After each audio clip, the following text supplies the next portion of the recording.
Did I transfer the call to place? Yeah, I did transfer. Alright. What am I doing here? Ah, story. Yes.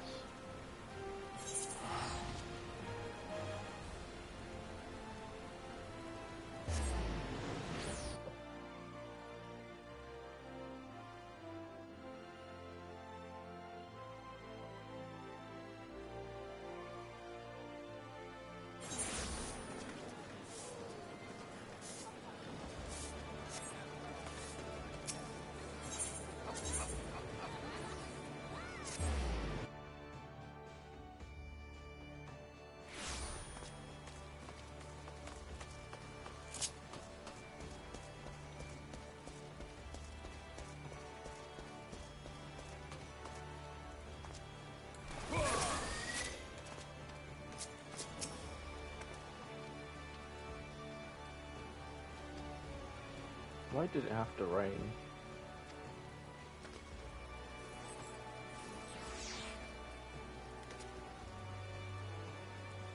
I was supposed to do PvP before I started. Oh, I'm an idiot.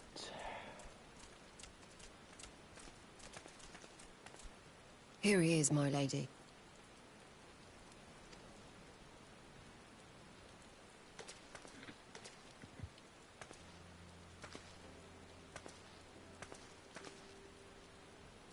Gaboo, it's been too long.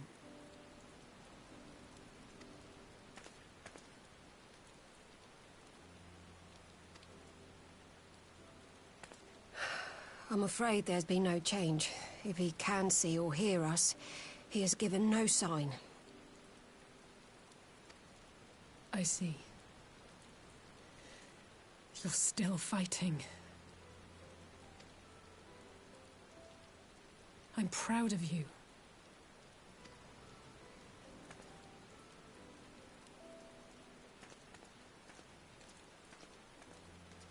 We promised that we would come and visit you together, didn't we?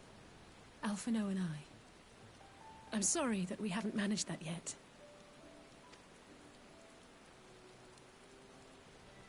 You know, with the three of us like this, does it not remind you of that night? Of the stars beyond count twinkling in the heavens? I was feeling pretty low back then. Powerless. But I knew that my brother was close by if I needed him, and that the others would be waiting for me back at the Rising Stones. Not like now.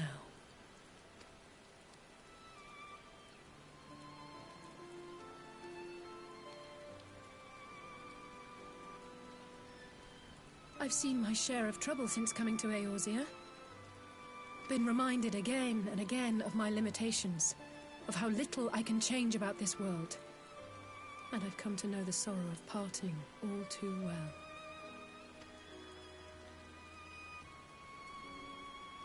But to have the people I hold dear struck down before my eyes, and be powerless to help them, that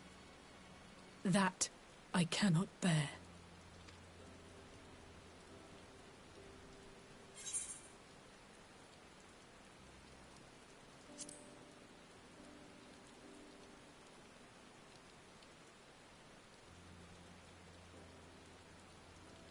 And for that I am grateful. I don't know what I would do without you.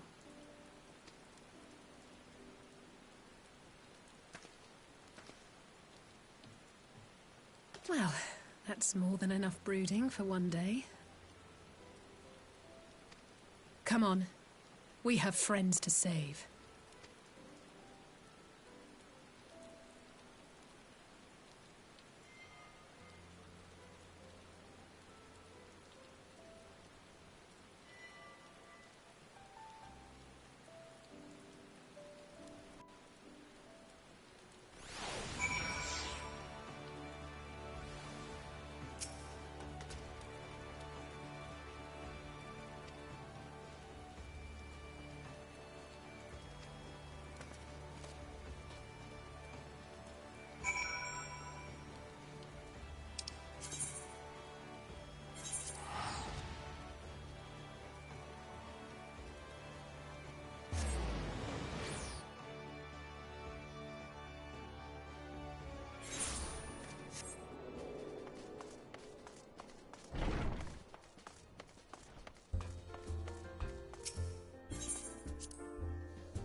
The populares no longer present an obstacle.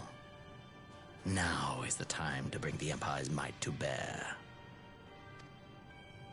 A word from your Radiance is all it takes. But one word, and the Imperial army will fall upon Alamigo as a pack of bloodthirsty wolves and tear that feeble nation apart.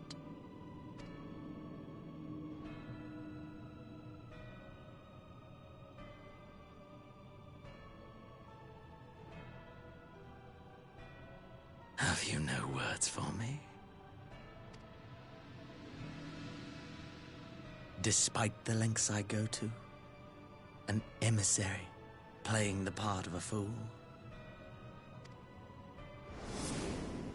When first I took this face, I swore to use all of my knowledge, all of my power, to further the cause of the Empire.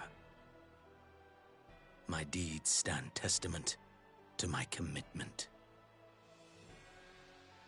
And with this adamant flesh at my disposal, I could destroy the Icon Slayer as easily as one might swat a fly.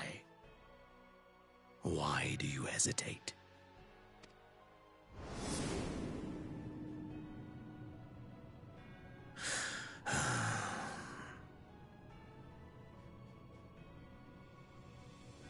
Our enemy is resourceful. Though victory is certain now, it will not remain so indefinitely. Deliberate if you must, but be quick about it. We'll speak again when you have unburdened yourself of doubt. Until then, I take my leave, Father.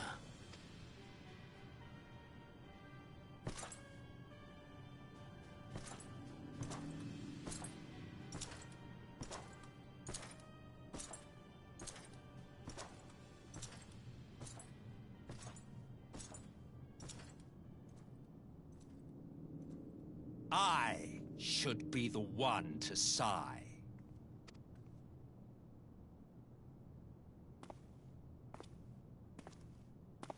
I played my part to perfection. I had earned my rest, and then, thanks to La Habrea's crowning act of idiocy, our favorite emissary sees fit to summon me back. Elidibus was ever a warrior. A most tiresome trait, would you not agree?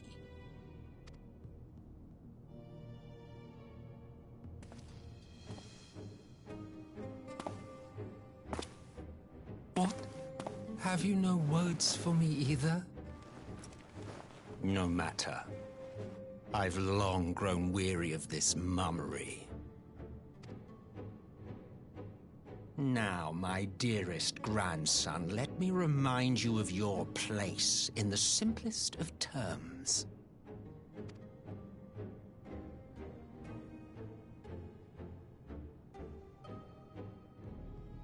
You do not make judgments, you administer them.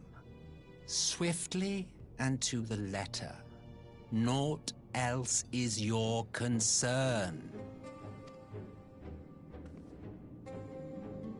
Elidibus may be an insufferable bore, but he is no fool. His choices as emissary seldom err.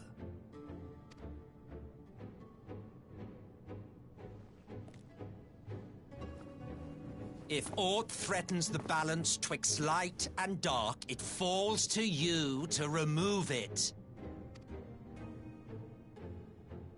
Be it by your own hands or by your armies, you have ample means at your disposal.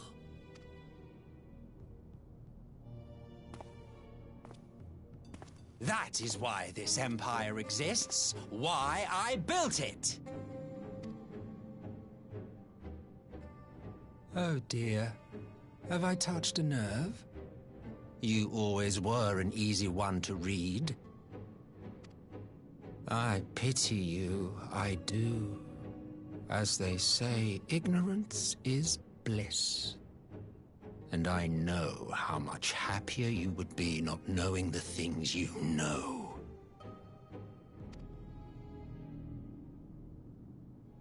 The founding father was an Ascian, and he created the Empire solely for the purpose of sowing the seeds of chaos.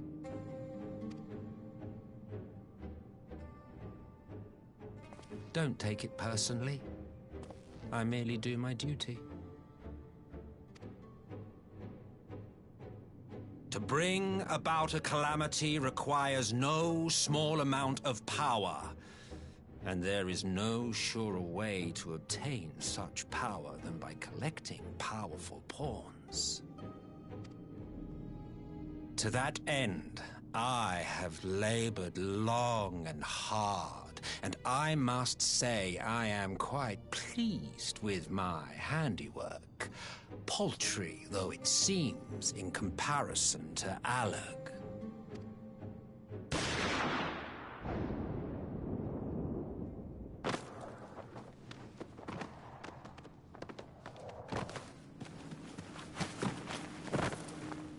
You fiends are overfond of your own voices.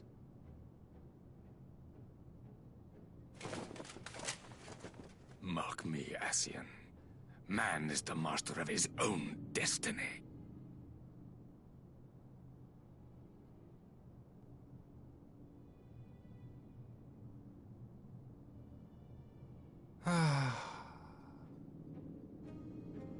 Such a waste of time and energy, both yours and mine.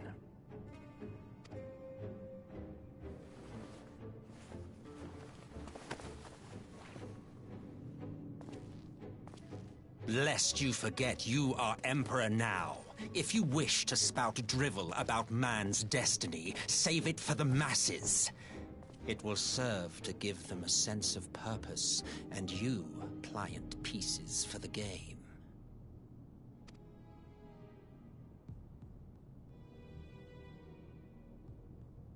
Oh, do stop sulking, boy. You, of all people, should understand. Ours is a struggle to restore both mankind and the world to their rightful state. Viewed thus, our goals are one and the same.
I'm glad you've come, though I'm afraid there's little in the way of good news.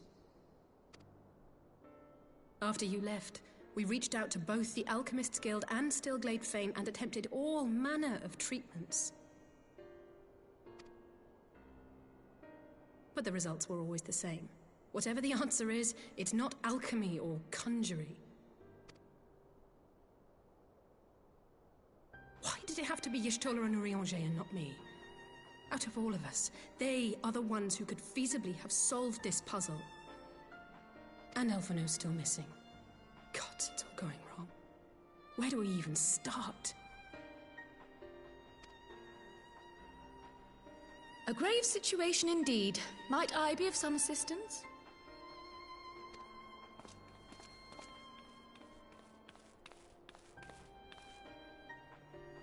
Kryl! I thought you busy delving into the mysteries of Eureka. When word reached me of the plight of our friends, I could not well stay away. As a fellow scion, not to mention your erstwhile mentor, this is one of those times you should feel free to call on me, regardless of my personal circumstances. Yes, I should have thought of that. Thank you for coming, Kryl. We would welcome your insight. And I should be happy to provide it. Now, what's this I hear about Alphino heading into Imperial territory? That boy always did have some funny ideas. Do you remember the speech he gave when he was accepted to the Studium?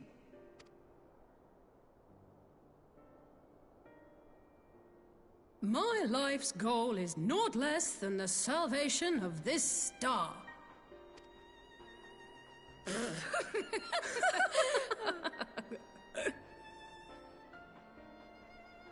That particular grand pronouncement has been a source of great embarrassment to him, as you know.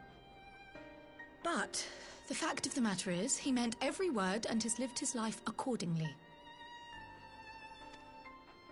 Yes, he remains altruistic to a fault, but I'm worried he was too fixated on his goals to see the dangers, as has happened before. You needn't be so concerned.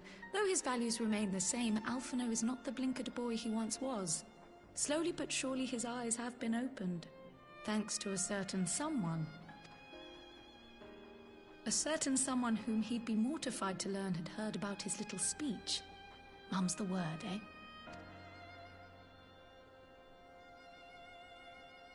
Right, I'd better have a look at our patients. They're in the infirmary, I assume. I'll need absolute quiet, so it would be best if I did this alone. If you'll excuse me.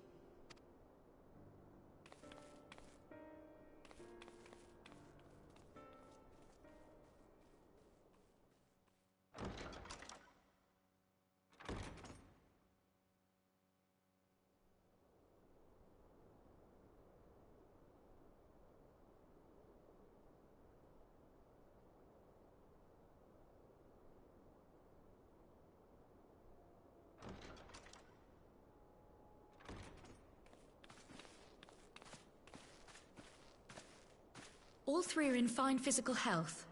At a glance, I would say they were merely sound asleep. Except for the fact that I couldn't sense the slightest trace of them in their bodies. It's as if their souls have taken leave of their physical forms. Ah, yes. The Elder Seedseer made a similar observation. I've read the report. When you heard this mysterious voice, you described feeling as if you were somewhere else. Yeah. If we assume the ether which comprises your essence is being drawn to some other place, then it may be possible to follow the trail it leaves behind, just as we did in our search for Thancred.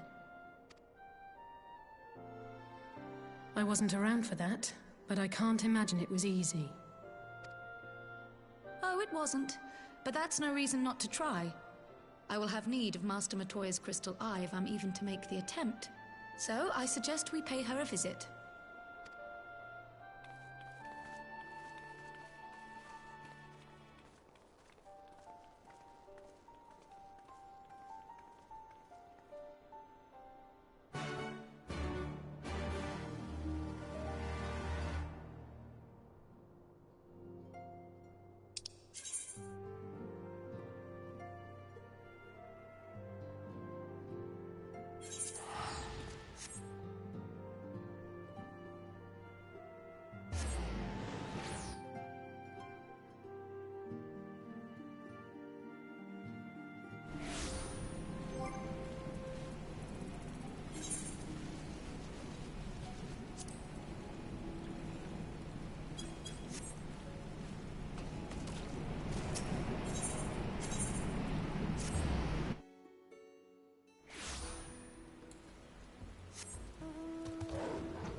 come to disturb my peace again, have you? I hide myself away in a cave, and still you people insist on pestering me with your problems.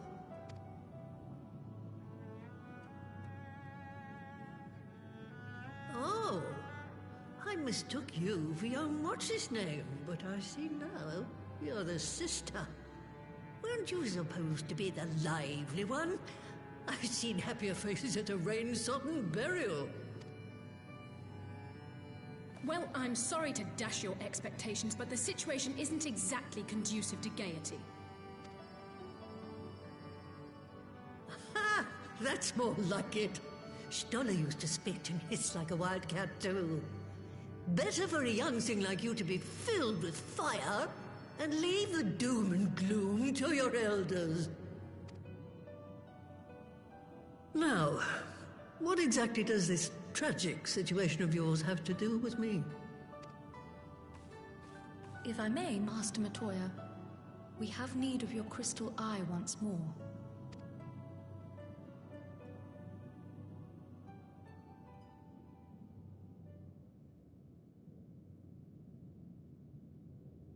And Stoller is one of the afflicted, is she? Very well. She may be an ungrateful stray, but she's my ungrateful stray, and I'll not see her buried before I am.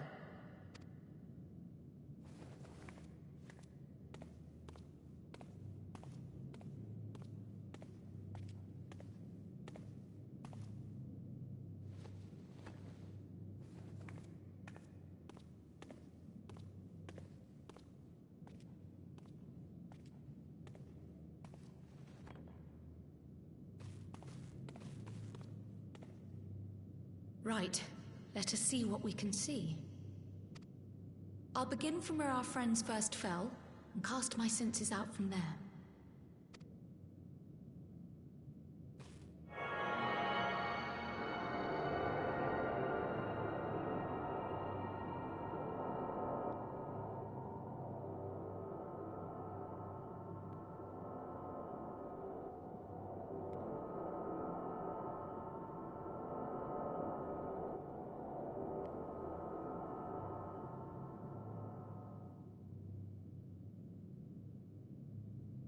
What is it?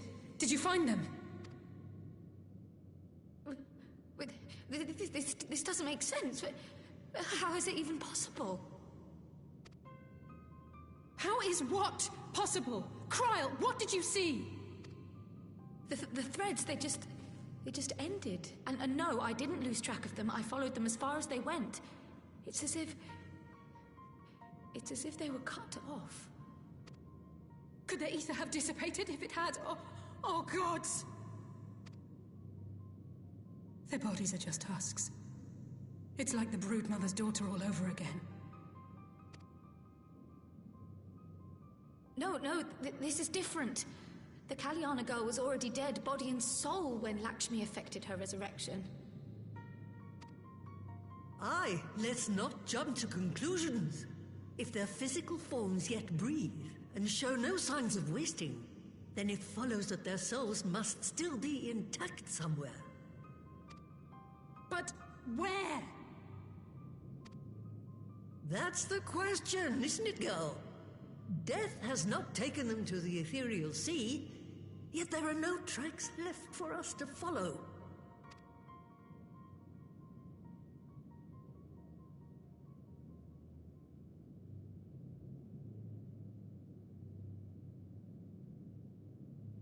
We're no closer to an answer than when we started. But knowing their souls are still out there is progress of a sort. We just have to keep looking. Pray, excuse me a moment. Yes? I remember, but... What, to Alamigo? We're on our way. That was Lise. Apparently, a group of Populares have defected to Alamigo, and Maxima, the envoy Alphino left with, is one of them. I'm sorry. I realize we've barely begun here, but... Go child, go! You've made up your mind, and life's too short for dithering. I'll do some digging in the meantime and see if there isn't some other method we could use to continue the search. Let's be off then.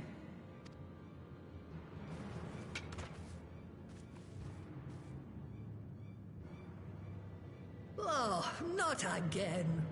The enchantment barely seems to take these days. I chalk it up to old age, but I rather doubt it's that simple.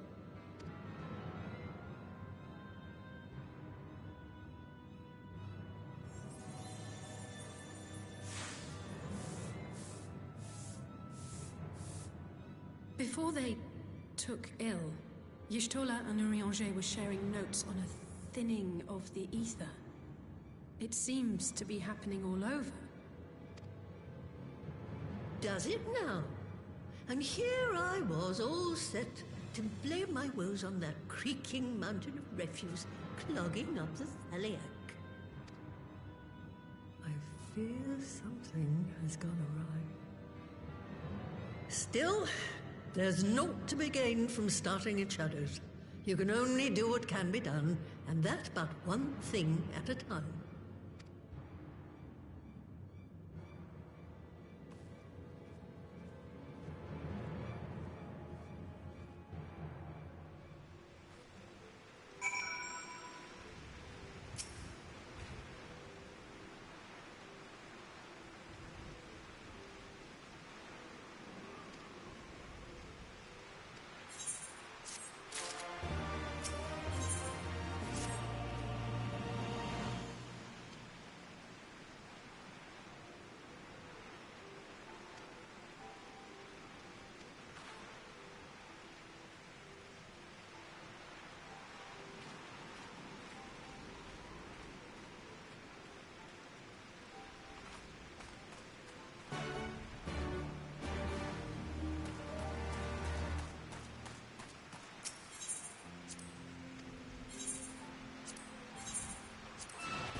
I'm sorry to drag you halfway across the realm, but when Maxima mentioned Alphino, I thought you'd want to hear the news in person.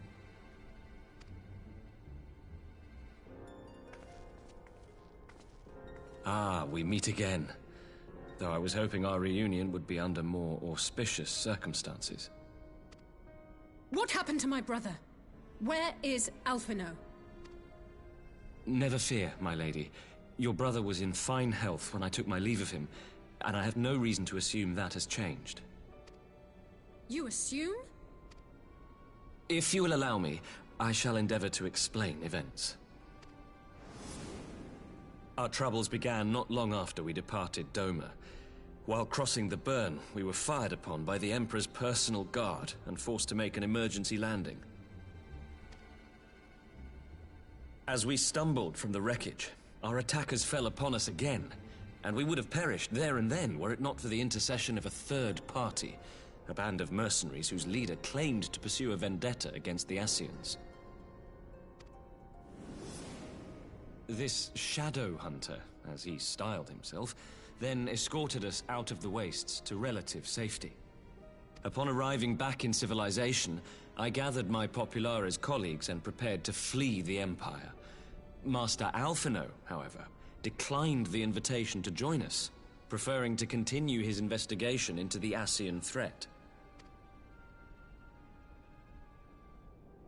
Well, at least he's not lying in a heap in the burn. Tell us more about these Ascian hunters.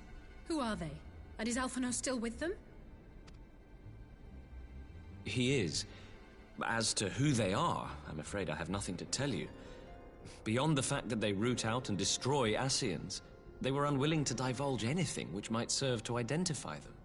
They would not even reveal their next destination. But Master Alphino asked to accompany them all the same. Since parting company with your brother, we've been engaged in a game of cat and mouse with the Emperor's guard. We made our way through province after province, finding the army busy restoring order wherever we went, until we finally arrived here in Alamigo. I cannot thank Commander Aldin enough for giving us such an unexpectedly warm welcome. I'm not inclined to turn away refugees, no matter which land they call home. And if they can tell me how things lie in Garlemald, all the better. On that subject, there is much I would tell you. During the course of our journey, we heard tales that an entire rebel army had been slaughtered in the space of a single night. It would seem my former comrades grew tired of putting down uprisings in the conventional manner, and chose instead to bring a formidable new weapon to bear. Details were sparse, but the rumor alone was enough to dampen the flames of rebellion. I have also heard reports that several companies have withdrawn from their designated provinces and begun marching westward. It is my assessment that the Empire's forces are mobilizing for a large-scale military engagement. Westward? You mean they're getting ready to invade Alamigo? We knew this was coming, but not that it would be so soon. We've barely even begun to shore up our defenses. They won't stop an invading army. No, they won't. Hello. Just give me a minute. I need to start out the audio because whenever someone joins in Discord, it makes it super quiet, which is a bit of a pain. Alright, let's see if this works. No matter how quickly we act, we still want for time. Let me turn it up. When the enemy comes into view, our best recourse will be to open negotiations with it. Ah shit, I did not mean to skip. Would you and that Alize along. head to Doma and let Lord Hier know about this? I'm sure he'll want to hear about Alphino too. Consider it done. We'll send word when... Ah, my head. Sorrow. God damn it, Graha. Stop trying to get in my head. Ahead looms a calamity. Eon become instant. Throw wide the gates.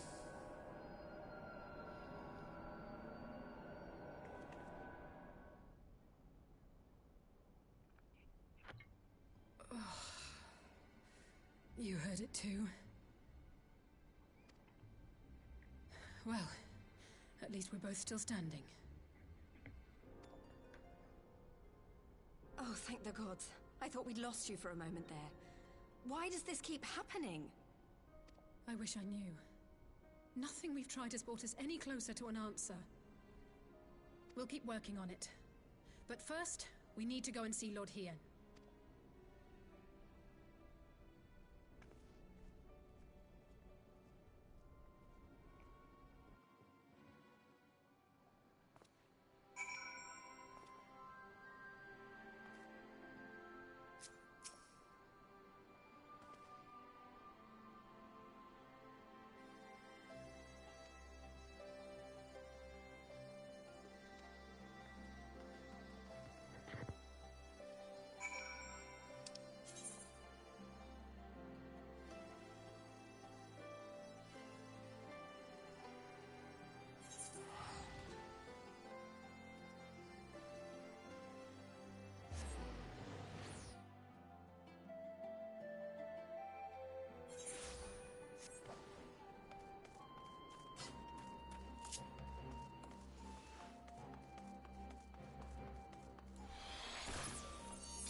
It seems the engineers have matters well in hand.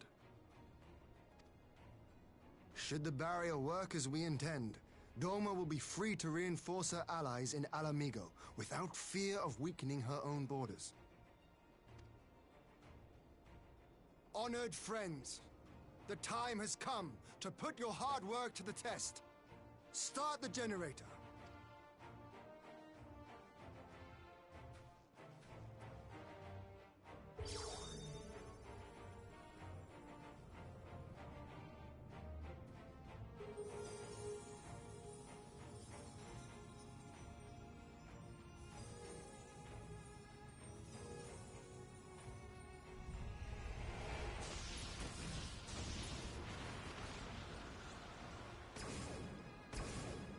Node 1 is operational.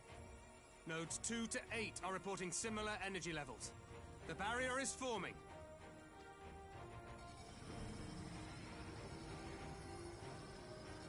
$1,000 yards. 2,000. 3,000. Expansion remains smooth. No fluctuations detected.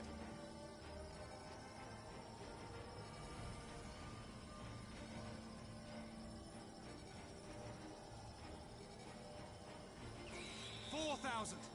5,000. Target altitude reached. The barrier is holding steady at 5,000 yards. We've done it.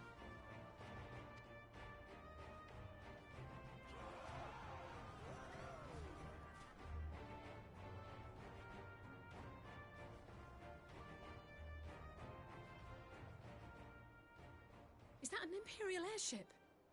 Of all the rotten timing. But this is a gift, Mistress Alize. They can test our new wall for us.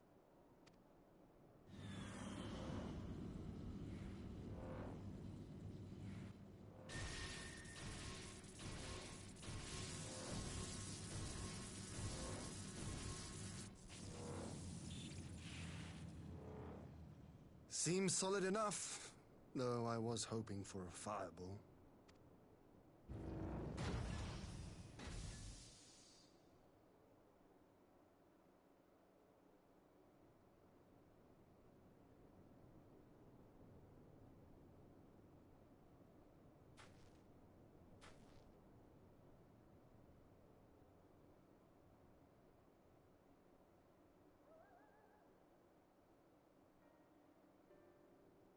By the gods, it's Alphino.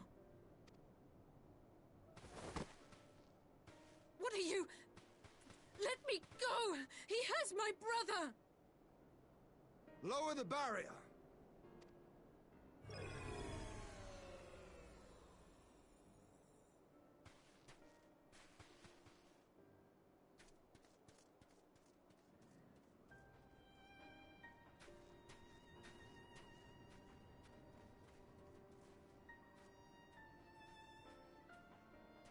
Be at ease, girl. The lad is not dead, merely locked in slumber. No, not him too.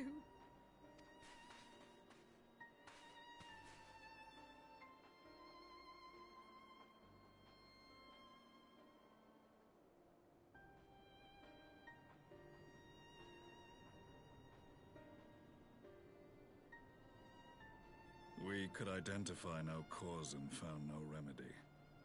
Thus I sought to return him to Doma, and into the arms of Lord Hien himself, it would seem. It is a day for fated reunions. Would you not agree, adventurer? Or should I address you as the Warrior of Light?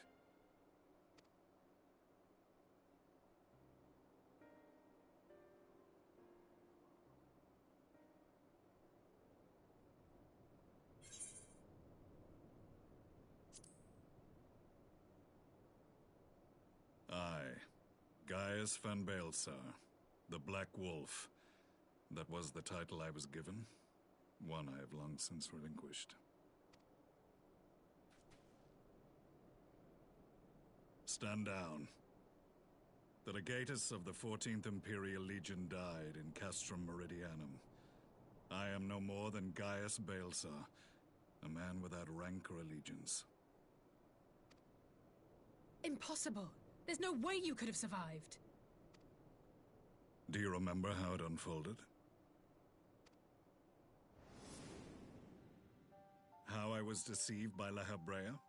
How I was convinced that reviving the Ultima weapon would allow me to bring peace to Eorzea? The Ascian used me, as he used so many others, all to further the restoration of his wretched god. Yet even with the might of Alec at my command, you bested me. And as the Praetorium went up in flames, I was content to burn along with it. For a moment, at least. A moment of folly. To surrender my life thus would have been to betray all who died for my cause. It was for them that I dragged myself free of the rubble, and swore vengeance on the Ascians.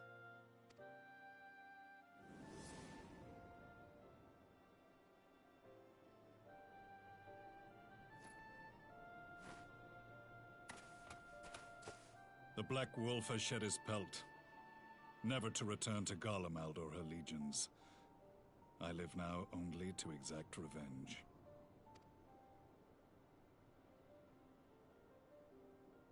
My principal quarry was to be La Habrea, whom I gather you have since ushered onto oblivion.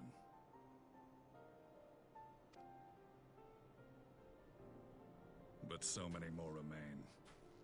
Long as their kind lurked in the shadows, laboring to sow chaos throughout our world, I would see each and every one dragged into the light and put to the sword. Are the Scions not of like mind?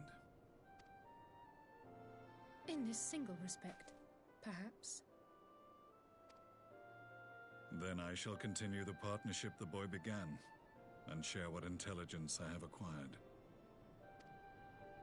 Among the Ascians, the Black-Masked Ilk are subordinate to those who wear red.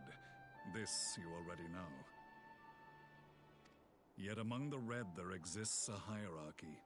Those set adrift with the shards clearly stand below those still joined to the source. Nabriales, who once dared to intrude upon the Rising Stones, belonged to the former group, and while he was indeed a dangerous foe, his powers were inconsequential next to the paragons of the Source. The first was La Habrea, who plagues us no more. There is also the white-robed Elidibus, and the elusive Emmett Selk, about whom little is known. We have files on La Habrea and Elidibus, but I believe this Emmett Selk is new to us? As I assume my brother told you, we have evidence to suggest that an Ascian now walks in the body of the Crown Prince. Have you identified this interloper?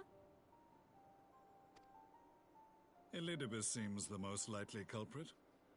As emissary, it is his role to maintain the equilibrium between darkness and light. Your many deeds in Hydaelyn's name have upset the balance, and I believe he seeks to restore it by throwing his considerable power behind the Empire. As a leader of the Ascians, he is one of our primary targets. It was on the trail of this very prey that the boy and I came across the scene of a failed uprising. In the absence of a single Garlean casualty, we inspected the bodies of the rebels, and the lack of any external injury drew my immediate attention. They had been slain by Black Rose, an alchemical invention of the Imperial Army. When I yet served as legatus, I ordered its production halted, and all stockpiles destroyed. Toxic gas is not a tool of conquest, but of extermination. Toxic gas? This must be the new weapon Maxima warned us about. Something deadly enough to sweep away all resistance in a matter of hours. Gods. You don't think they're planning to use this in Alamigo, do you? Put your fears to rest. We infiltrated the production facility and destroyed all existing stores of the chemical along with the plant itself. Even should they rebuild the operation, they will not soon manufacture another batch. Regardless, I would draw your attention to a directive we discovered in the plant's records. The document was marked with a recent date and authorized with the signature of one Zeno Ciegalvus.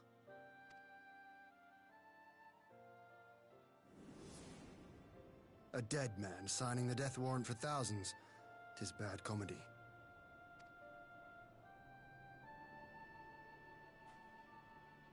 But the tale does not end there.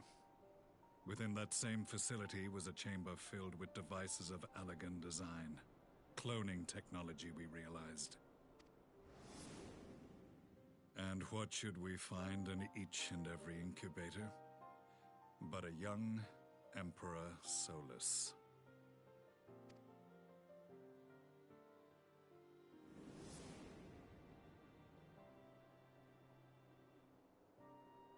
All of which prompts the question, were the Ascians responsible for these abominations, or was it the will of the Emperor? I must know which hand guides the Empire. Though I have given up my rank, yeah, I finished I am on yet a son Hildebrand of yesterday. Garlemald, and I will fight for the future of my homeland. Right now, I've just met Gaius. And we're talking about the Black Rose and stuff.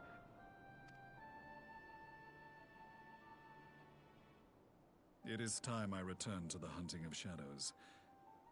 We should focus on our common foe.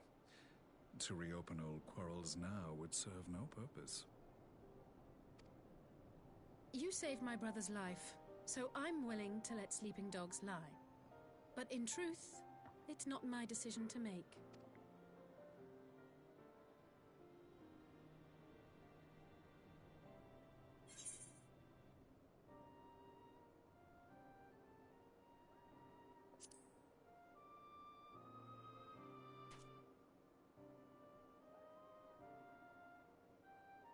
There was a time when I scorned those who placed their faith in false gods, even as I, in my blinkered conviction, place mine in Ascian promises. Unlike yours, my strength of will and my restraint was found wanting. We shall meet again, warrior of light.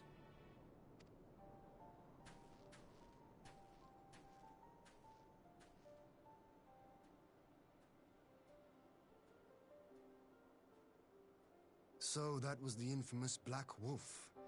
An unexpected ally, to say the least.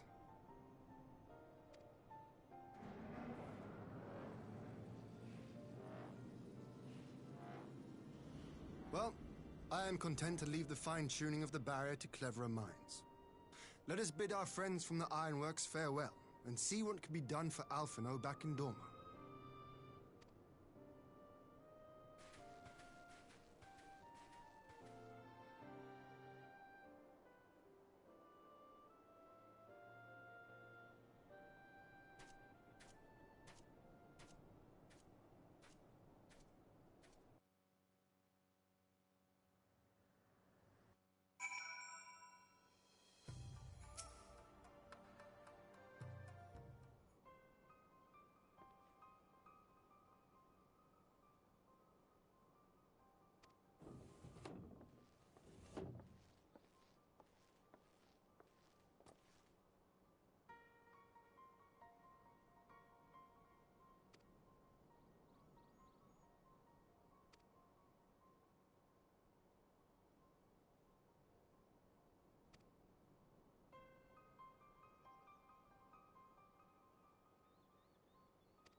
Our supplies of Black Rose have been ruined, but the new plant is already under construction. We should have the first batch ready in time for the offensive, Your Radiance. See that you do.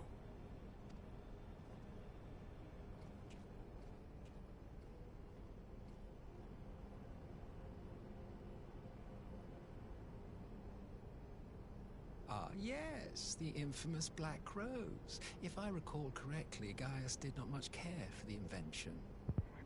Sorry, what did you say? I can't remember what that part was. Was it? No, it wouldn't have been. Is it the part with the paintings, or is that the part with the lady in the chair? I really can't remember much of 6. Was it the one with the paintings? I don't know then. Oh, it's the one with the octopus. A ruthless and indiscriminate weapon indeed, this airborne poison. It seems you are capable of making decisions worthy of your bloodline. With no gift for sorcery, we Garleans must look to Magitech to even the odds. If it spares the needless deaths of our soldiers and serves the cause of this empire, there is no method I would not employ. How very noble of you. Truly, though, I must commend you for embracing your role as Emperor. You play the part of the determined ruler well. Sometimes even I catch myself believing.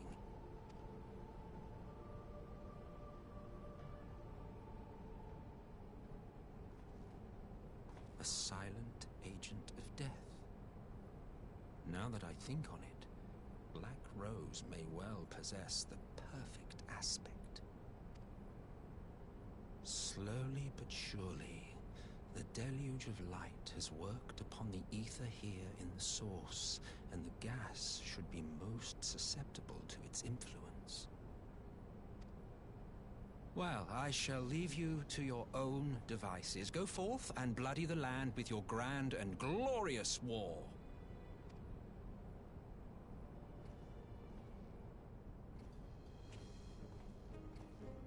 While you do what, precisely?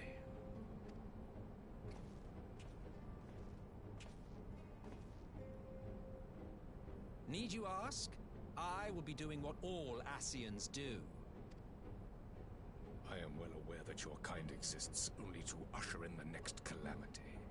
But you seem oblivious to the harm your singular agenda causes to the Empire. You cannot have forgotten the events which followed your mortal demise.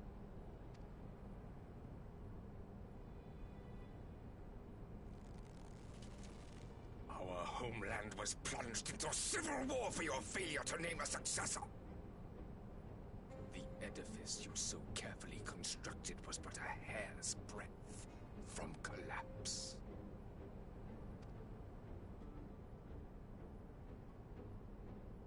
Are you truly so naive? You thought me oblivious to the consequences of a departure so painstakingly timed? It was by design? Well, of course it was. Though I will admit the resulting panic exceeded even my wildest expectations. But how can you be surprised? Throwing the world into disarray was the very purpose for which this nation was, as you say, so carefully constructed.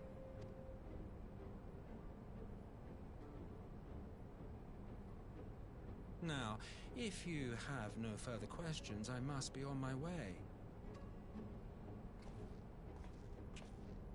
Since we may not meet again in this lifetime, it would be remiss of me not to offer a word or two of gratitude. I really must thank you for this surplus of vessels. I can mold any host into my own image, but having bodies tailor-made for me in this fashion is so much less tiresome. You dabbled in Allagan cloning techniques, yes? It certainly is a compelling, not to mention entertaining, field of research. And of all the options available, you chose the founding father on whom to experiment. You have a twisted streak to you, Varus, like grandsire, like grandson, hey? If events play out as planned, this will become something of a family enterprise.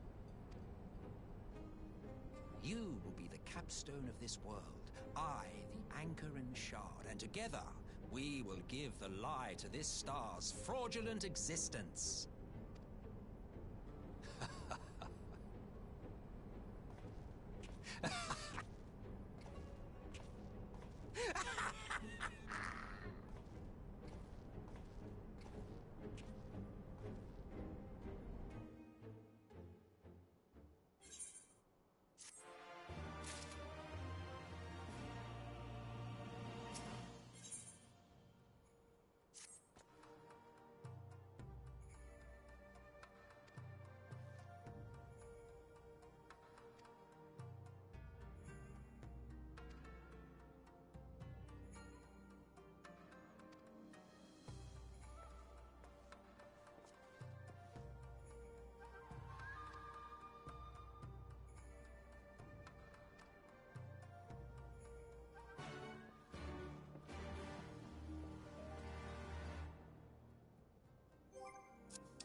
Welcome back, you two.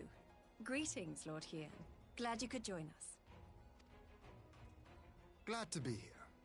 I would have come sooner, where our own defense is not in question, but I am pleased to report that our soldiers are assembling for deployment to Alamigo as we speak.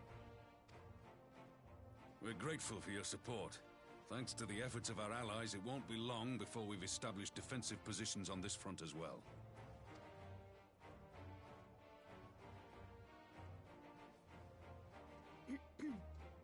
We have some good news, too. Alphino has come back to us. As for the bad news...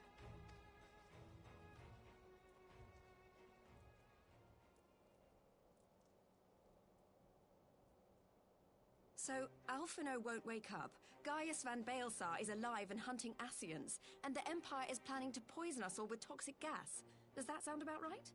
Ordinarily, any one of those things would have left me in shock. But the way things have been lately, it's all starting to seem pretty normal. Getting back to your report, are we sure this Black Rose is the weapon Maxima was talking about? It fits the description. And it seems we have Alphino to thank for sparing us an early demonstration of its effectiveness. I have a feeling this won't be the last time his bravery in the Empire will serve us here in Eorzea. The threat of an unknown weapon has had us all on edge. But now that we know what we're dealing with, we can take steps to defend against it. As for Gaius, I'm not sure what to think. Am I happy he's alive? Not in the slightest. Am I happy he's hunting Ascians? Aye, I'd have to say I am. Oh, speaking of Garleans you didn't expect to see, we have a tale of our own, as it happens. When we sent envoys to the Imperial Army to request talks, they returned with the message that Varys Zos Galvus would be attending.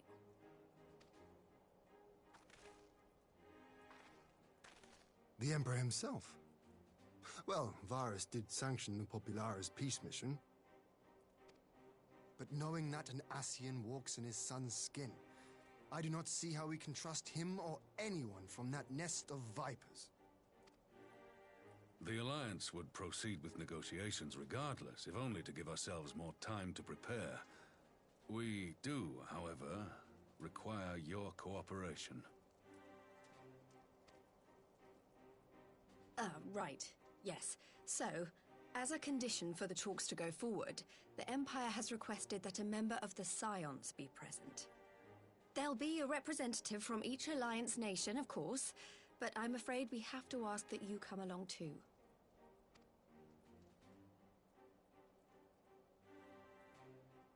God, Lise, you know how much I hate politics.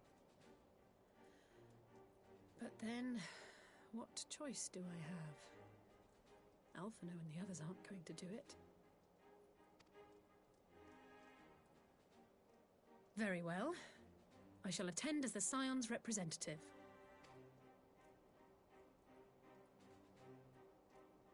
In case you're wondering why I didn't ask you, the Empire also requested the presence of Eorzea's champion.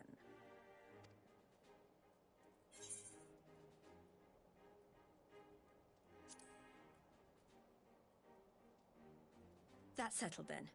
We don't know what Varys means to bring to the table, or why he wants you there, but having you close at hand will make all the difference.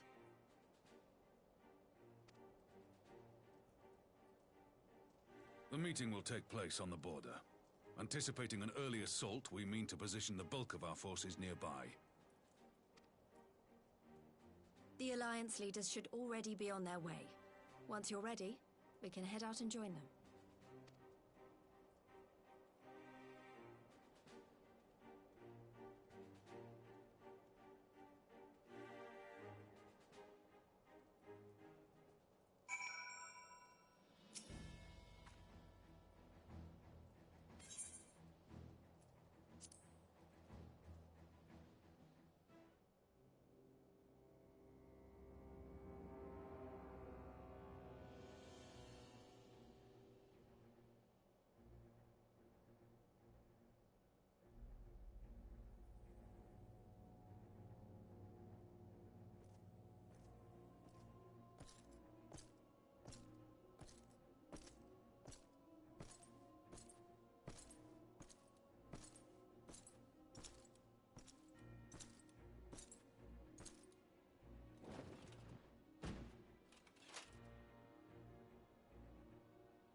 Esteemed representatives of the Eorzean Alliance.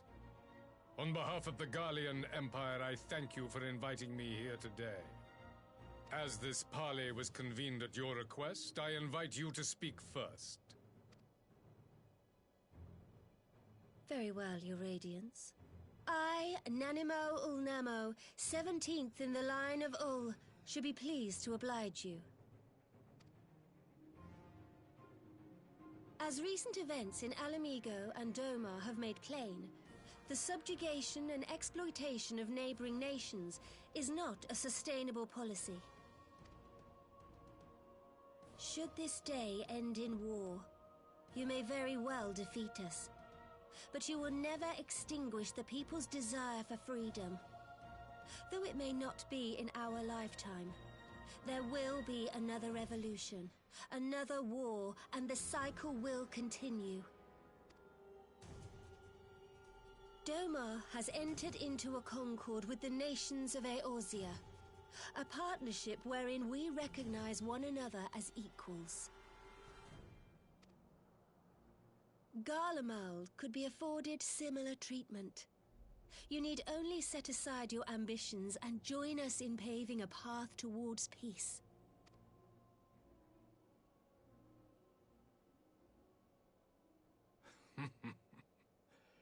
You will not win me over with sophistry, Your Grace. As you know only too well, this alliance lacks the strength to keep the peace within its own borders. Even now, your struggles with the Beastmen continue unabated. Divided, you sow this fertile soil with the seeds of your differences and reap naught but discord and chaos for your trouble. Eorzea must be united under one leader, one purpose.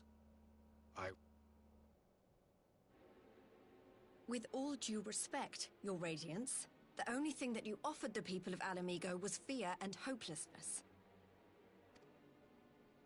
The citizens of Doma can also attest to the meager arms of Imperial rule. There is no purpose to be found in a life of oppression, each day more uncertain than the last. Our people are willing to die for their freedom. A great many already have, and countless more will, if we don't put an end to this madness here and now.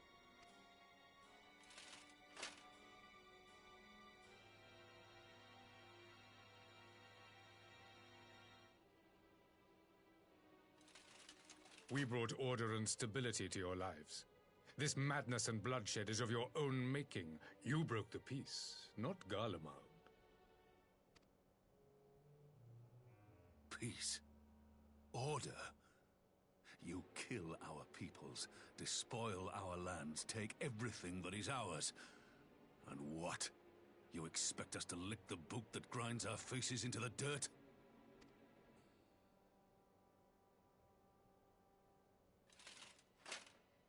I expect you to weigh the costs. To recognize that countless lives have been lost on both sides in pursuit of a greater good, and to not squander all we have achieved in a fit of petulance.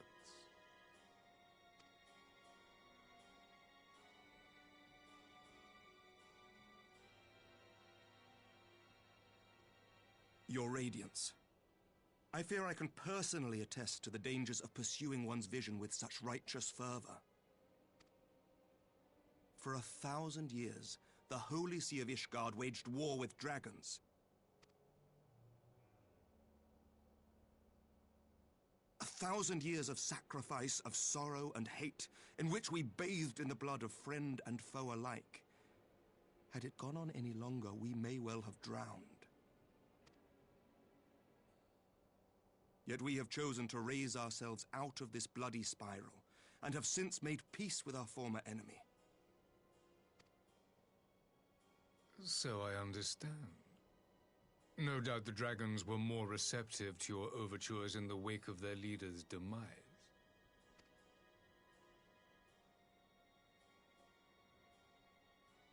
You speak of peace, yet use war to achieve it. Your father would not have bothered to obscure his intent with honeyed words. He understood that strength is all that matters in the end.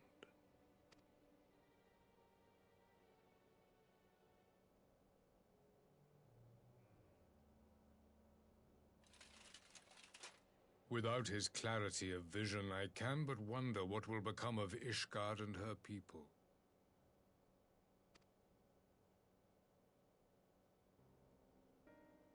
There was a time when Garlemald too lacked a leader of conviction. Weak and unable to wield magic, we were at the mercy of the strong from whom we sought refuge in the bitter cold of the north. Were it not for the discovery of ceruleum and the subsequent development of magitech, we might never have gained the power to take back that which was rightfully ours.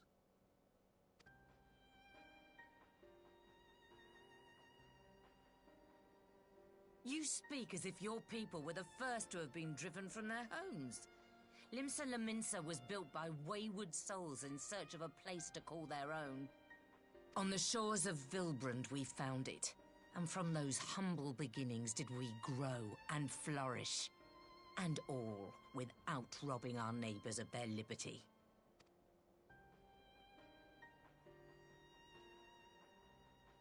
So saith the pirate.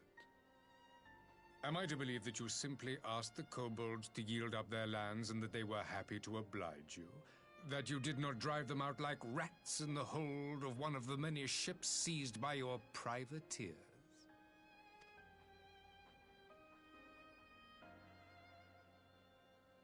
I will concede that after centuries of exile, reclamation may be mistaken for invasion. Nevertheless, it is not. And those who till stolen soil have no right to object when cast out in turn.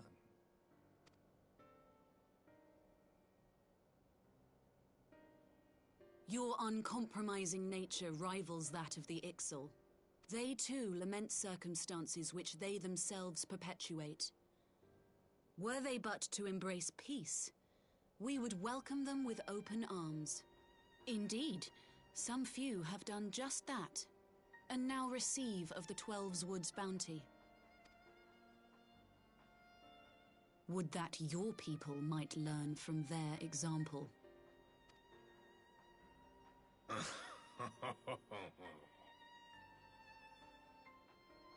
You dare compare us to the Birdmen? You who thought to invoke the 12 and threaten all of creation?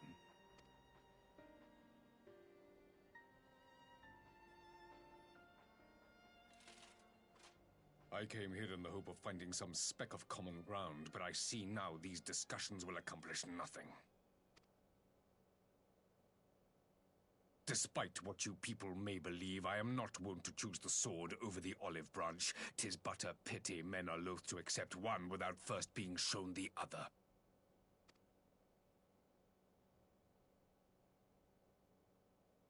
Wait, I beg you. This meeting was supposed to be a chance to find a way forward together, not to bemoan the missteps which brought us here. Please. If you truly consider violence a last resort, there must be a way we can come to an agreement.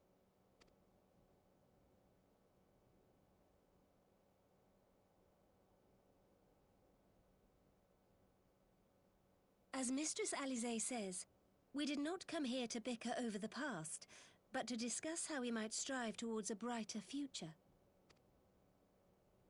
Emperor Varys, may I suggest a short recess, that all present might compose themselves prior to beginning anew?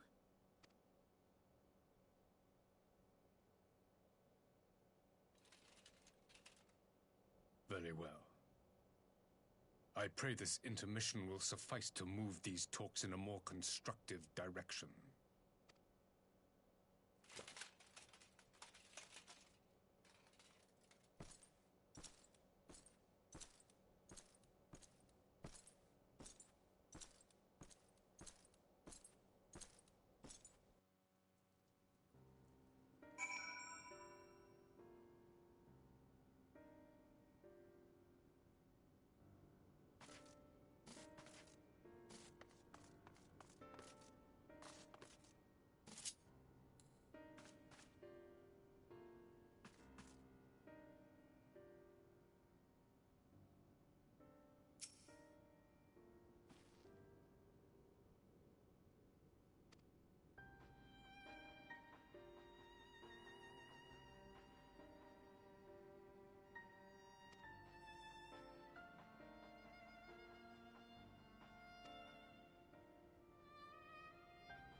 Now then, who would have the floor?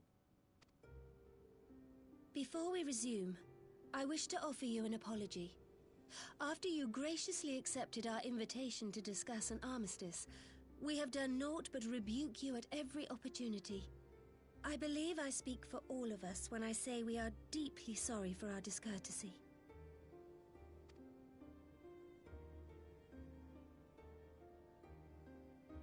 I'll admit your familiarity with our affairs surprised me, and served to remind me how little I know of yours. I think all here can understand the desire to reclaim one's homeland. But why expand further? That is my question. If I may, the answer can be found in the Imperial doctrine they took great pains to impart to my people.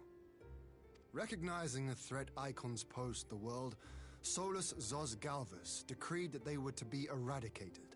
To this end, he began a campaign to unite all lands under the Garlean banner. Or so we were taught. Yet the Emperor only reached the burn, the Baron said to have been laid waste by icons, after conquering all the lands that lay between. What is more, I am quite certain the practice of summoning was not nearly so widespread in the days before the Empire's founding. When you put it like that, it all starts to sound like an excuse, doesn't it? But to distract from what? Why are you really waging this war?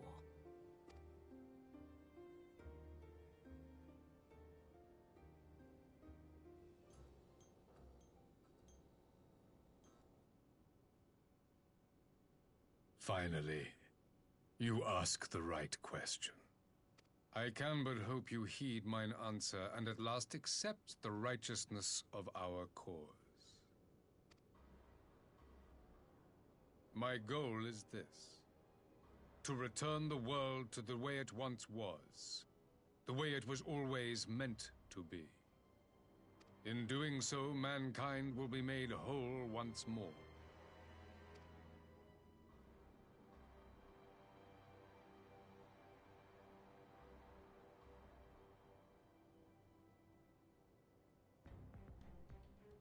No longer will we suffer from the dissension born of our differences. There will be but one race, a perfect race, as we were when time began. What in Rulga's name are you talking about? I am talking about the origins of this star, of the source and its 13 reflections. At the instant of the great sundering, 'twas not only the world that was shattered, but mankind itself.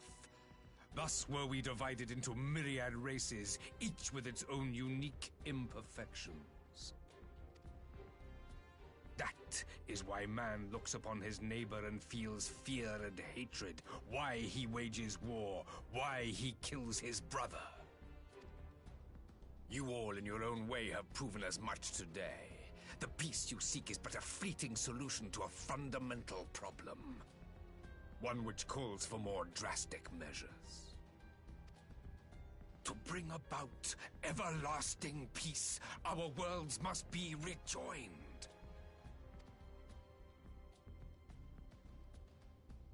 That is the goal the Empire would see realized. The glorious future unto which we shall one day shepherd mankind.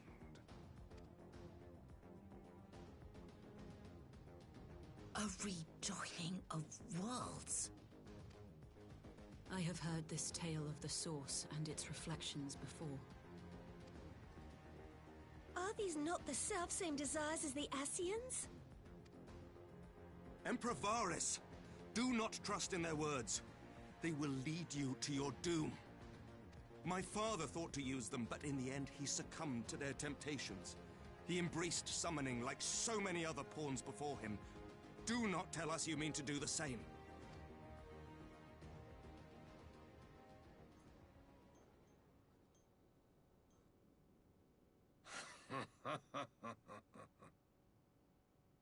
To be a pawn, free from the burden of choice, would be a blessing.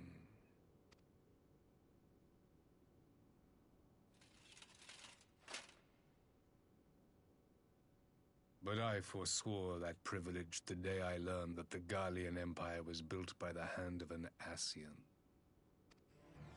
What?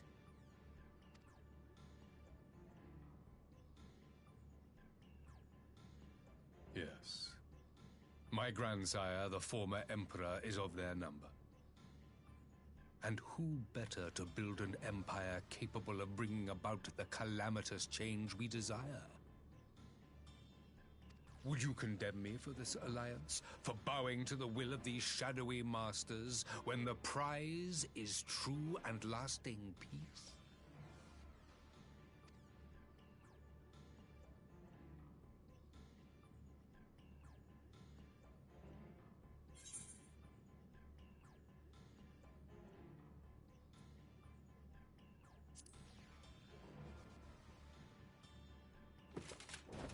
I come not to conquer, but to liberate.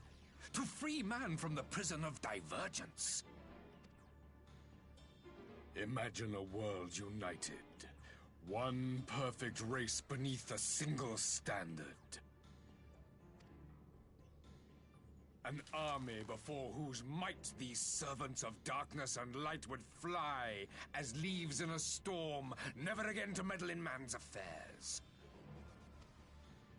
We would be the masters of our own fate. I bid you join me, not as subjects of Garlemald, but of a new nation. And together we shall win freedom for ourselves and generations yet unborn. You want to trigger another half-dozen calamities? You can't be serious! Have you forgotten how many died? There will be no one left! Do you truly imagine we would aid you in your bloodletting? It is unthinkable! Unconscionable!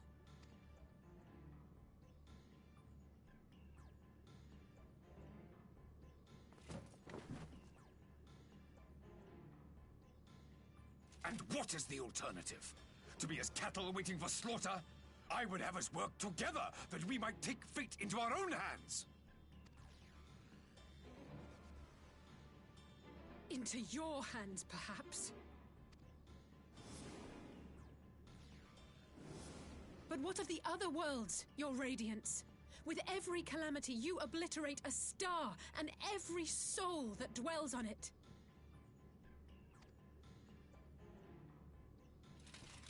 To the Ascians, we are all but tiny, momentary specks within an indifferent universe. We cannot hope to oppose them until we have been made whole once more.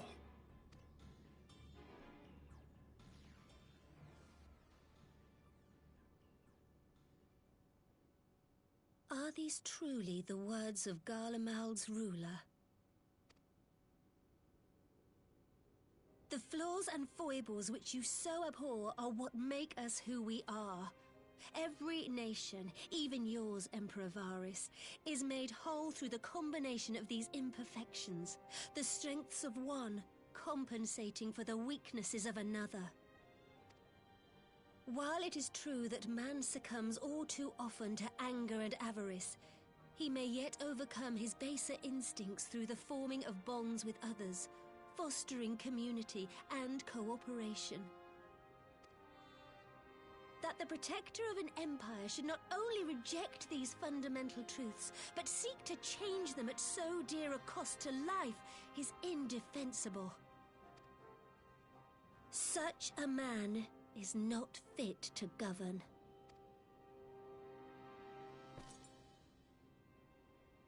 And you, warrior of light, would you refuse me as well?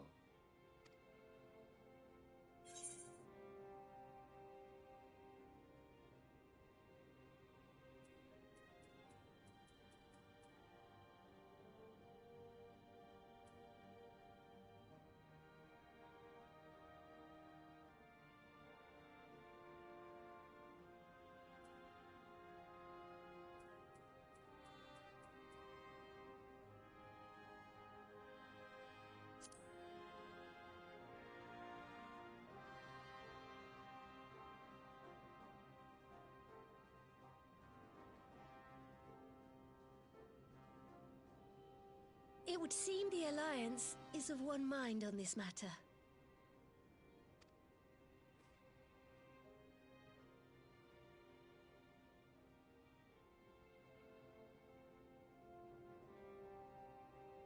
You Eorzeans never cease to disappoint me.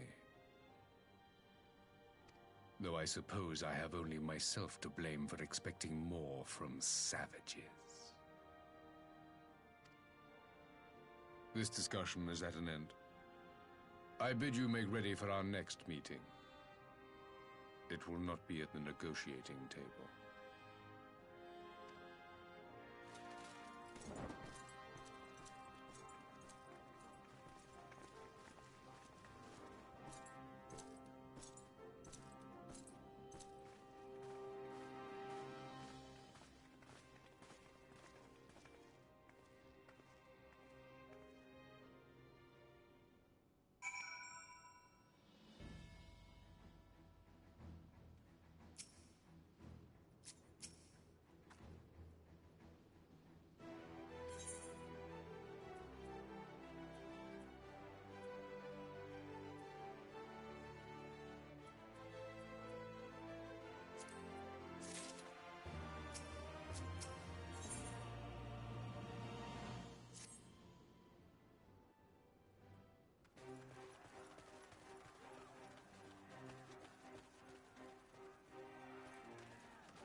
I'm not sure what I was expecting from our meeting with the Emperor, but it wasn't that.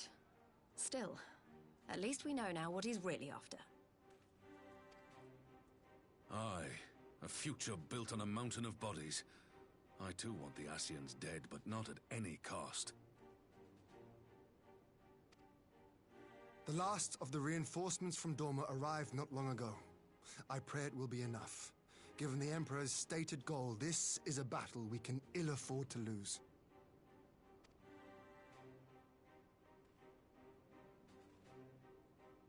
If the Garleans come in force, we may not have much say in the matter, even with our combined strength. We knew from the first that the odds would be against us. But if there is even the slightest chance of victory, we must do everything in our power to seize it.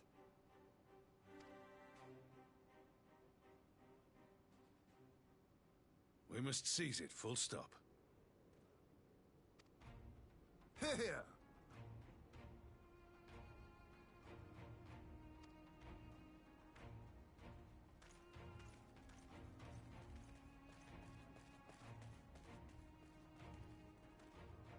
The two of you are to join an irregular unit and support the main host. I won't bother asking if you're minded to fight. After coming this far, how could I not? And for once, there's no one around to countermand me. Not that they would. Not even my brother.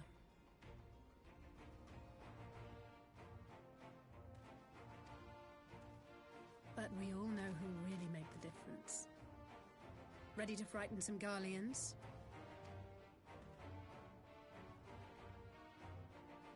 I wouldn't want to be on their side. Might I ask you to accompany the Dorman contingent? They are strangers here, and your presence would do much to raise their spirits.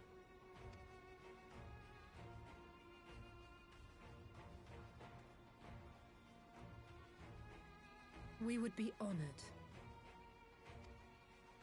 When our people stride out with you in their midst, I dare say the Eorzeans will feel an ilm taller themselves. High spirits have a way of spreading. Ah, what I wouldn't give to join you. But my duties as field commander will not allow it. I'll leave the front lines in your capable hands.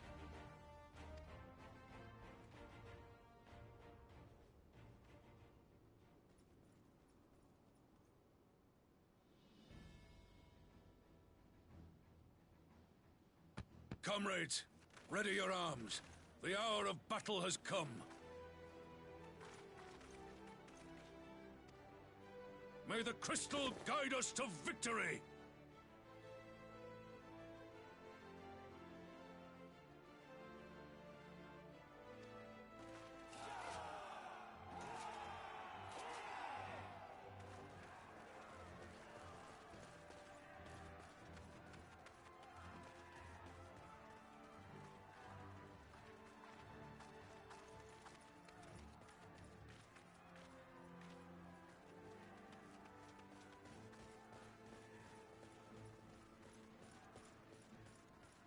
Since the others couldn't be here, we'll have to fight twice as hard. I'm never wrong, If Alphinaud aren't waits I, to find the Cat? Imperials have won, I shall never hear the end of it. No. Yeah, true. It's strange. I thought I would be terrified when the fighting started. I don't know. I'm an expired egg, let's be honest. I should be terrified. But with you at our Yeah, side, you can't turn. everything is going to be all right. Oh God. That's like. So please. No. Don't you dare leave me alone.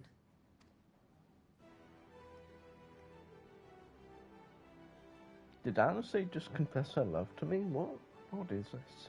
No matter what happens, we have to survive together. No. No, I meant Alice, not Cat. It's in a cutscene.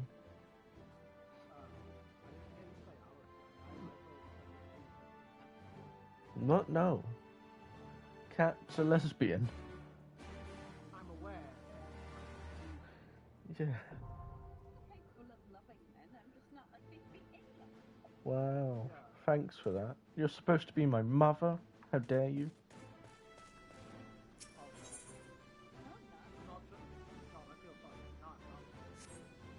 Wait, I can do this dungeon with Oh no, I can't do it with NPCs.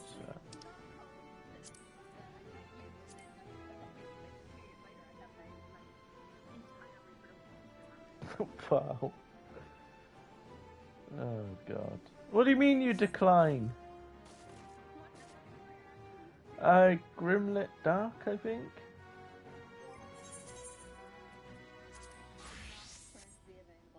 Damn it!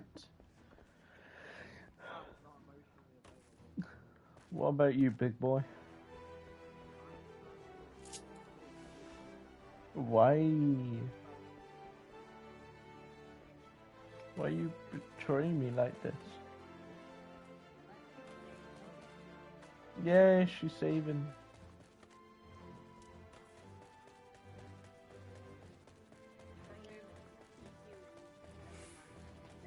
Oh, no. No, don't leave. Just...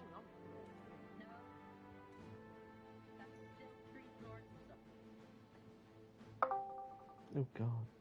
Discord, what did you send me? What have I been sent? What the fuck is that? What is that? That's an abomination. That is what I am. You're not wrong. How is that edible? Surely you would die.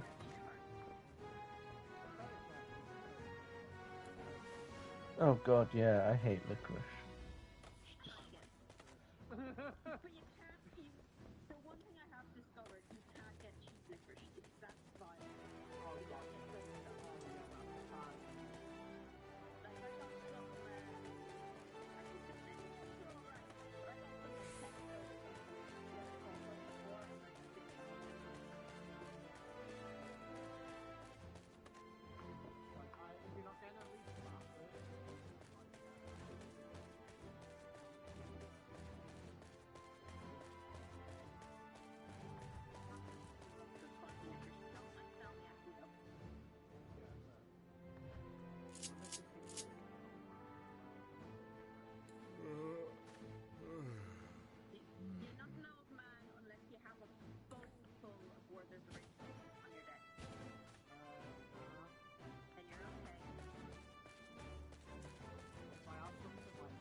Have you had the green tea version of them? They were quite nice. Not. There was two different types. There was green tea and there was a matcha one. The green tea.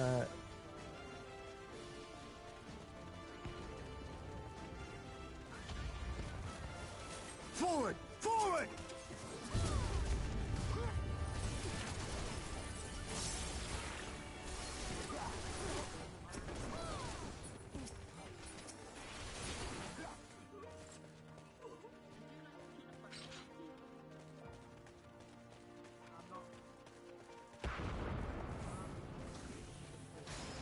Leave this to me.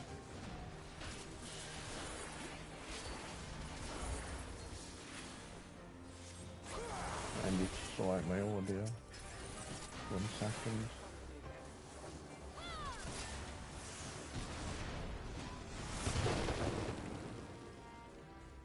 Yep. What did you just say?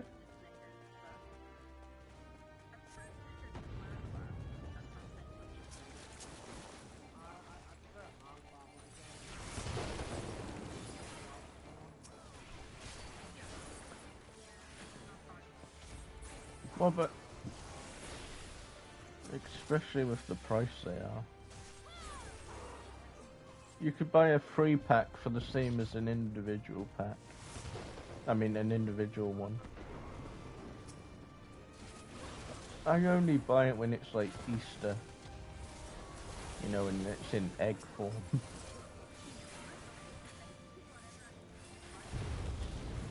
Same.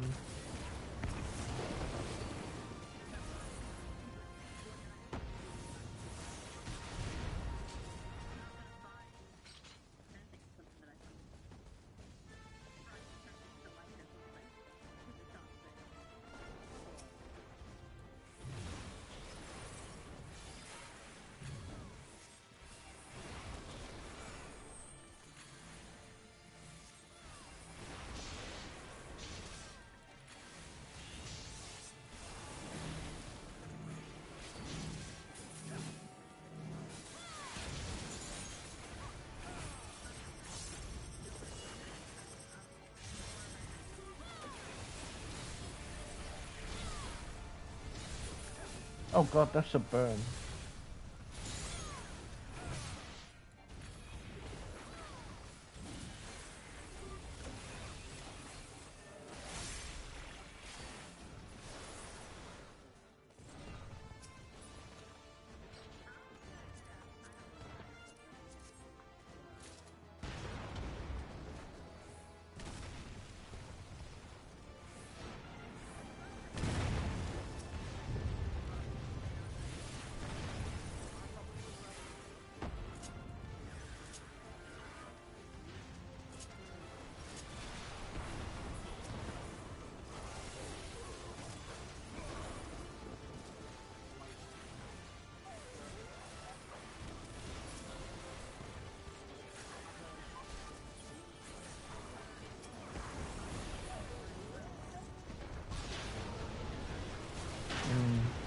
Cool.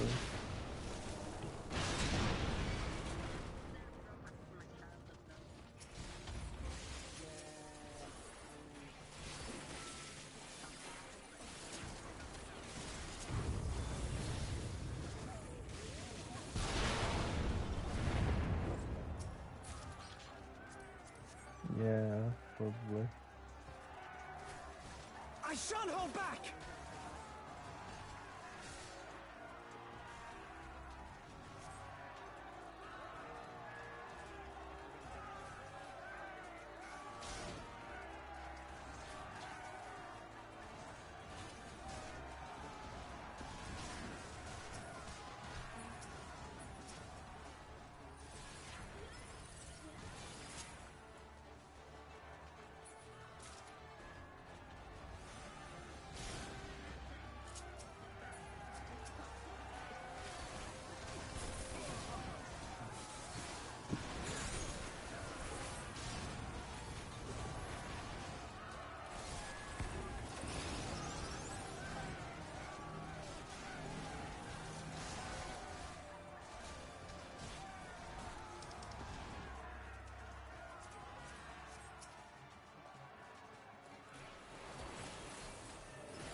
For Shadowbringers, I'll be doing it with NPCs to keep it true to the story.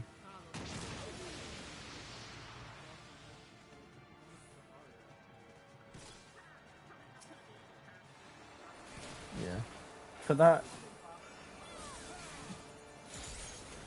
But it's for the story's sake, I'll be doing it with NPCs.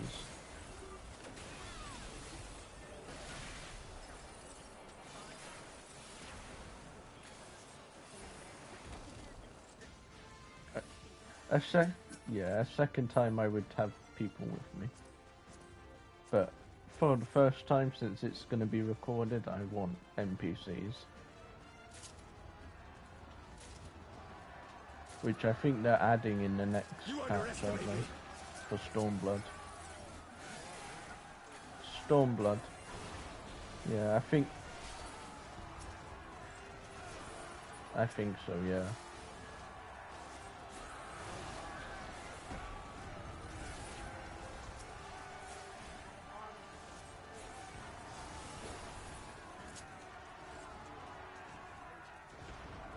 Out of my way!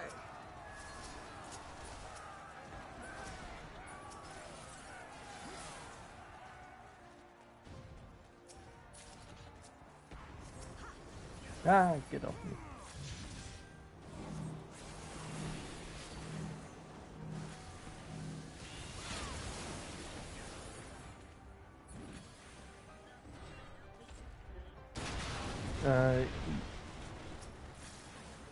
Alice, probably.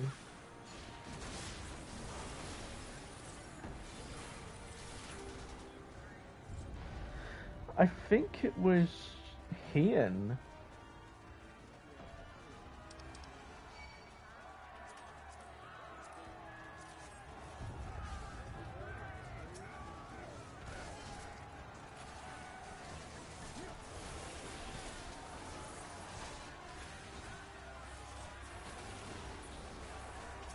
Oh. As one!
Yeah, I was gonna say, I wasn't gonna let her do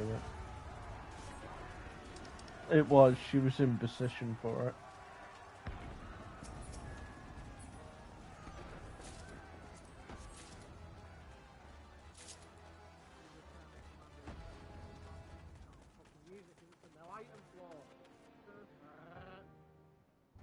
What the fuck was that noise, dude?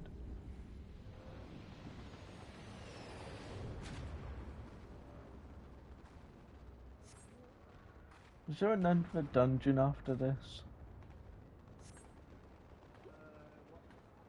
Get... Ah, good. I can't remember if it is. Oh, I'm way all past that. Yeah, this is patch stuff.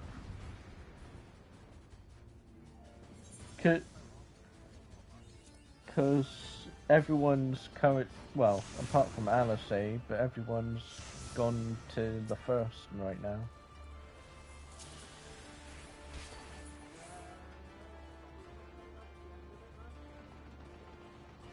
Cause I think.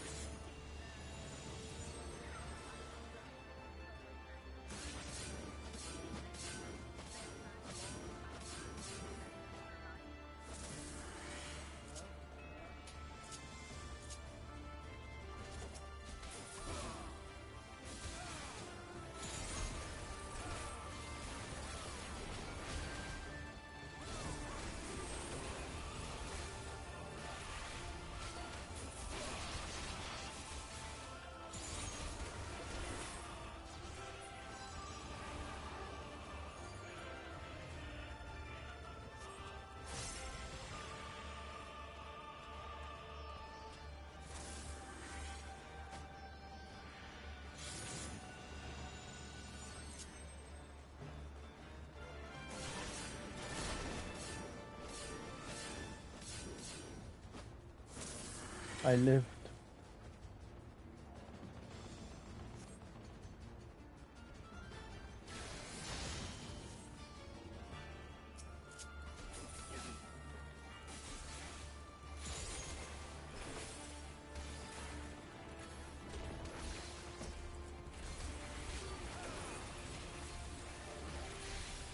Deleted.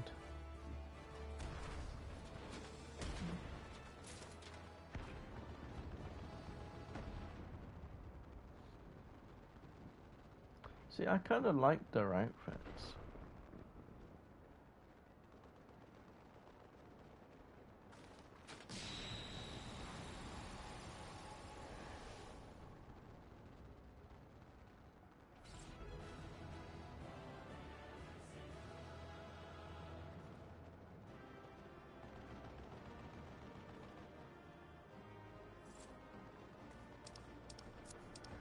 Oh, what did I get from it? Fucking striking vest. Cringe. No, this ain't. I'm done with the Stormblood patch, though. It's time to become a Dark Knight.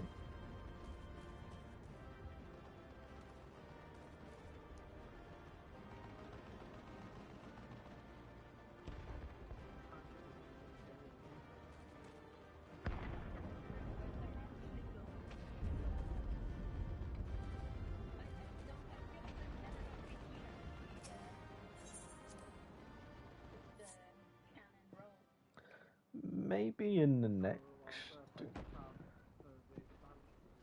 Yeah.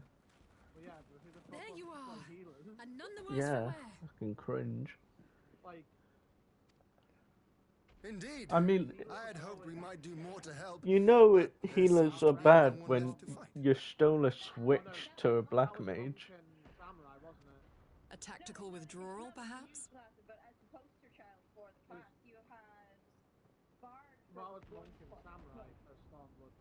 It was Bard first. We should give chase. Finish them off while we have the chance. Imagine the other surprise when they wake to find the war already won. Oh no. Well, I think Alice is gonna get teleported to the first. The light will expunge all life. Only you can forestall the calamity. Throw wide the gates. No! No! Not like...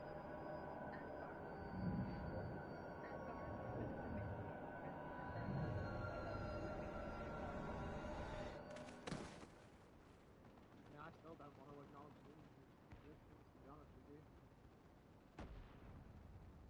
I think the way Bard plays... Oh no, don't tell me. Are you all right? They don't know what to do with Bard. They don't know what to do with half the fucking class. They got no idea what to do with Monk. No idea what to Quickly, do. we must get her back to the encampment. No idea what to do with Gunbreaker. And the problem is that the fan base demands new jobs. They are not. They will not accept that it would be better to balance what we have instead of getting new shiny. Yeah. And there's absolutely no way that they can go that. I like new shiny. I like new Chinese.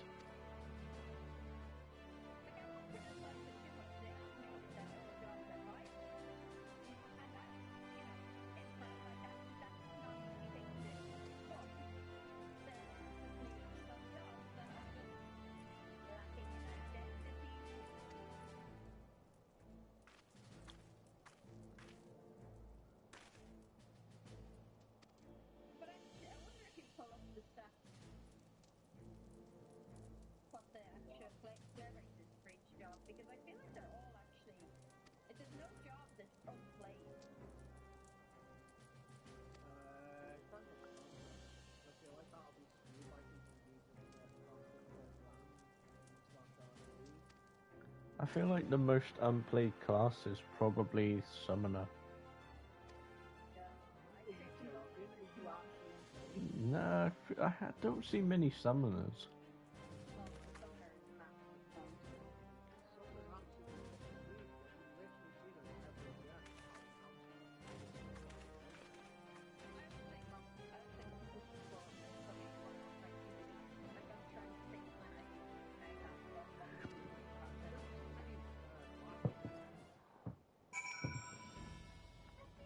They're there, but I don't. But I would say that they're. I see you. Well, yeah, I know you're a black mage. Alpha's a black. Everyone here is, I guess. Even me.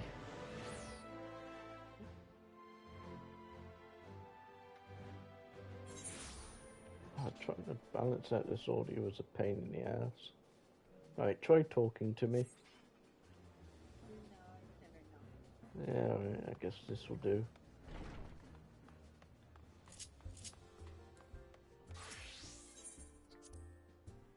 But you see, a century egg is a dish made by preserving duck, chicken, or quail eggs in a mixture of clay, army salt, quicklime, and rice hulls for several weeks to several months. Ew. Until it becomes a dark greenish grey color. Ain't that just mold? No, it's hydrogen sulfide and ammonia. Isn't that... Not basically sperm fruit or whatever fucking Swedish do with their. Kind of, yeah. It's basically allowing it to rot and putrefy.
much time is left? A minute. I'm not gonna make it. Only you Ew.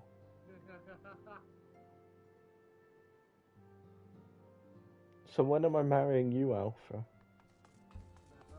But I need the content for stream. Yeah, I do.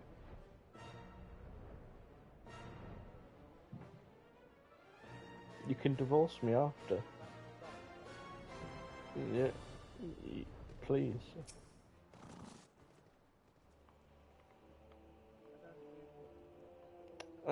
You could. Wow.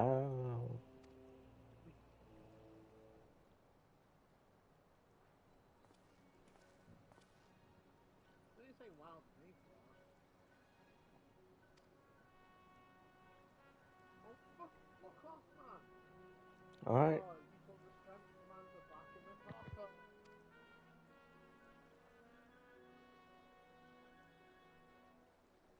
Yeah. Sounds like a skill issue to me.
have been several skirmishes along the border, but as yet neither side has delivered a decisive blow. We had long assumed that the Garleans would overwhelm us in a straight fight, but we seem to be gaining ground, albeit slowly. As to why that might be, the most likely explanation is that they have yet to commit all their forces. Still, we're winning, and our latest intelligence suggests the Emperor has retreated back to Garlemald. In light of this, we're considering launching an offensive with the aim of pushing the front line forward and giving ourselves some room to breathe. Commander! The Imperials!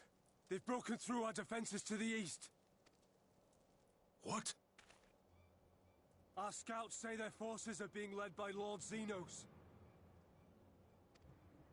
Lord Hien and Commander Hext have taken their troops to provide support, but we don't know how long they can hold out. So, they've been biding their time, waiting for his arrival, have they? Very well. Send word to our allies, requesting reinforcements for the front line.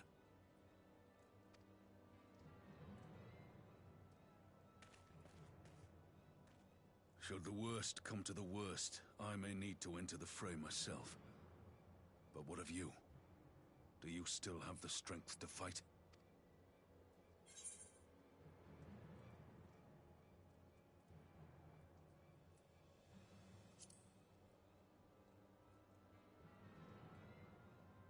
He may not die as such, but to see Lord Xenos fall on the battlefield would deal a heavy blow to Imperial morale. I'll see to it the men stay clear.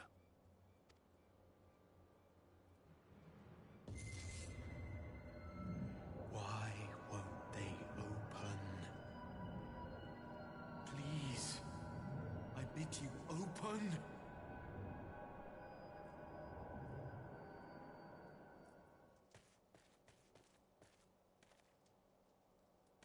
What's wrong? Is it the voice again? Are you sure you're in a fit state to do this?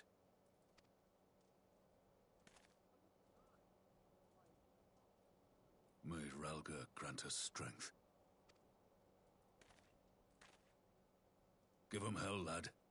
I, for my part, will defend this place to my dying breath.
This one's for you, Ada!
The weave of a shinobi's power.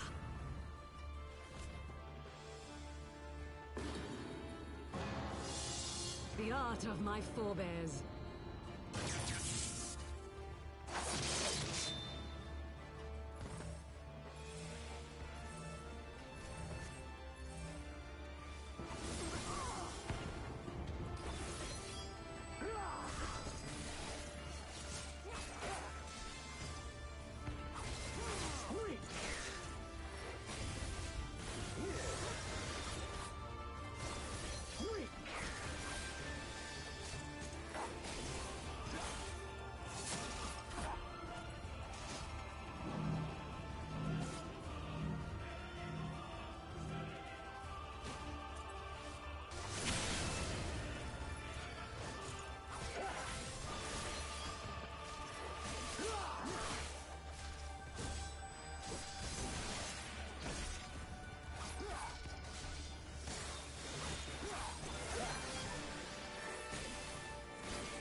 Magic with a Garlean body.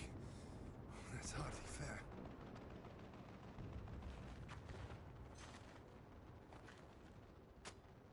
Still, he must be stopped, no matter.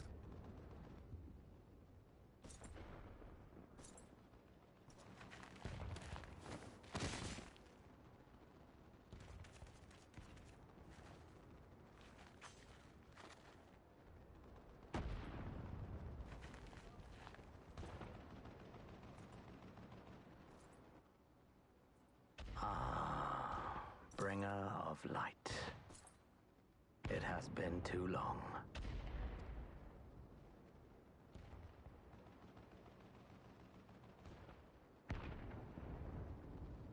No words to mark our reunion? So be it. Equilibrium must be restored, and only your death will redress the balance.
Your mother chose her champion well.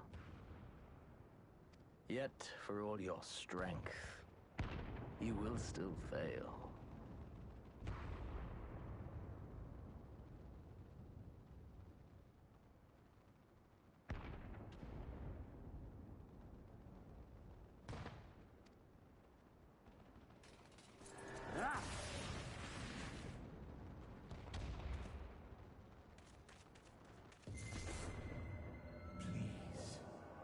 I beseech you.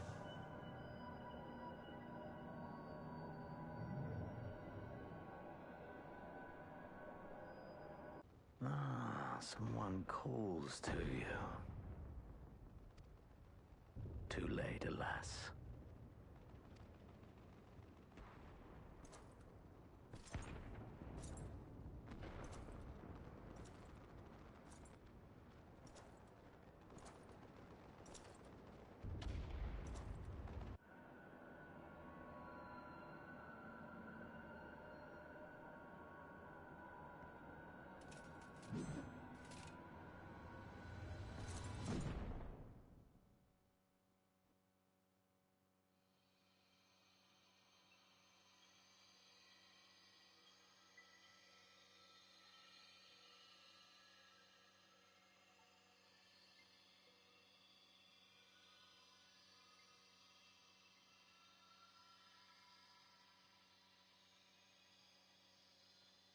At last, I found you.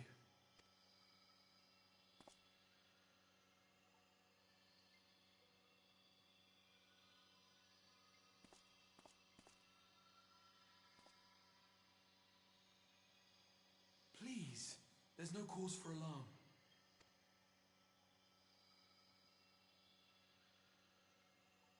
Though, I confess, this is not where I had intended to meet. But the place of our meeting is of no consequence, like the war you wage. Win or lose, the path you walk leads only to oblivion. The better path leads you here, to me. I have need of your strength.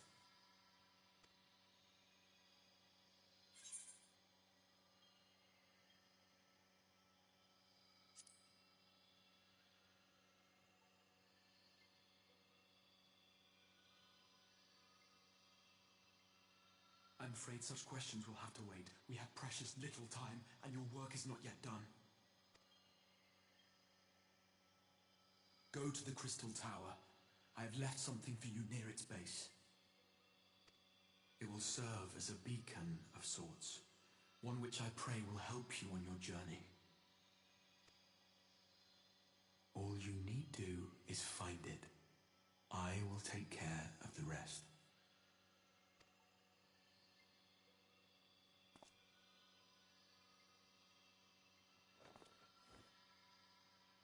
Soon, we will throw wide the gates. And the path to the first will be yours to walk at last.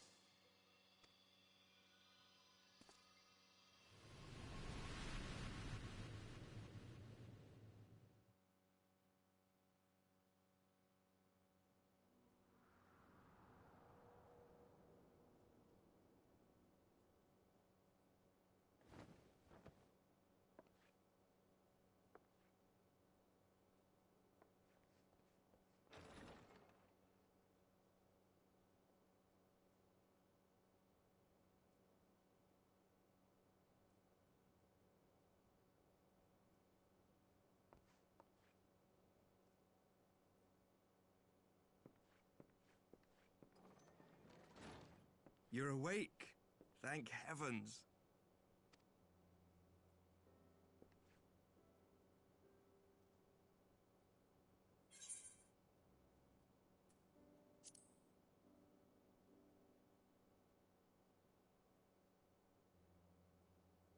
I see you recall that much, at least.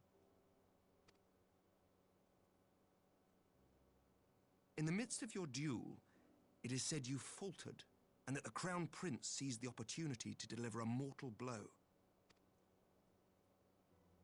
Yet before his blade could find its mark, He was distracted by the arrival of a second adversary who bore you away from the battlefield and into the hands of our chirurgeons.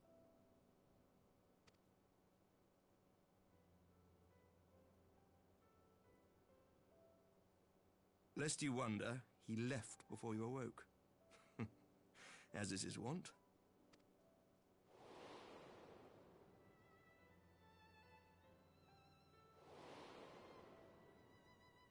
Estinian never was one for emotional farewells.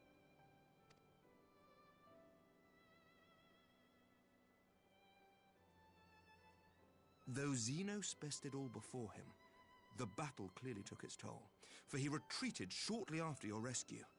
Seeing this, the remaining Imperial forces decided discretion was the better part of valor and pulled back, allowing us to re-establish our position. We have since received word of renewed unrest in the provinces, doubtless inspired by the efforts of the Eorzean Alliance and our Far Eastern allies. Nor does the good news end there. We have also come into possession of intelligence suggesting unrest within the Imperial Court. This would certainly explain why both the Emperor and Lord Xenos appear to have abandoned the fight. A long-awaited ray of hope in these dark times.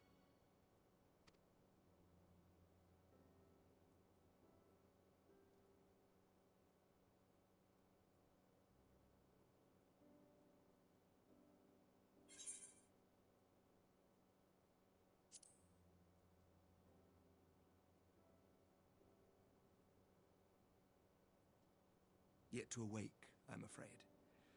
But please, concentrate on your own recovery for now. You have carried the hopes of some half-dozen nations, and we are all eternally grateful for your efforts. But no one is without their limits, not even you. Leave this fight to us, my friend. You have earned your rest.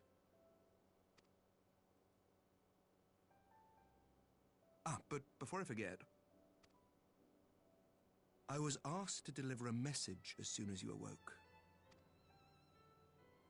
A reminder that you are not alone, though many of your allies have fallen. When you are well and rested, you are to return home, where friends will be waiting for you.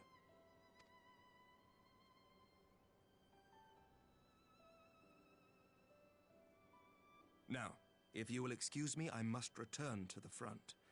May we meet again soon. Under...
I rushed back as soon as I could. I swear, my heart nearly stopped when I heard you'd collapse like the others. What in heaven's name is going on?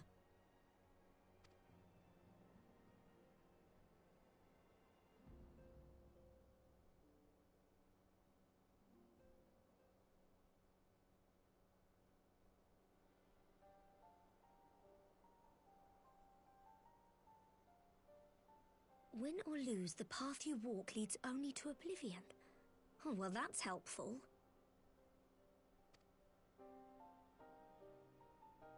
And what else did he say? The better path leads to him? If his is the voice you've all been hearing, perhaps the others are with him. Sir Emmerich said the fighting had reached a stalemate, didn't he? But if that monster masquerading as Xenos comes back... Thancred, Yestola, Urianger, Alphino, Alize... You're going to need all of them on your side to defeat him. And I forbid you from going to face him on your own, do you hear me?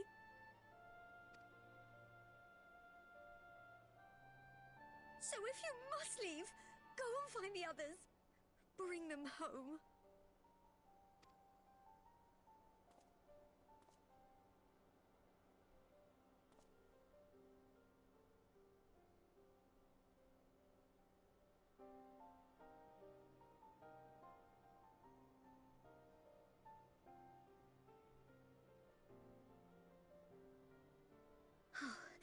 As for where to start, you said the stranger had left a beacon for you at the Crystal Tower, right?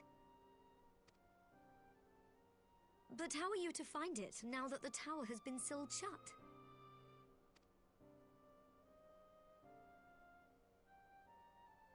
There has to be a way.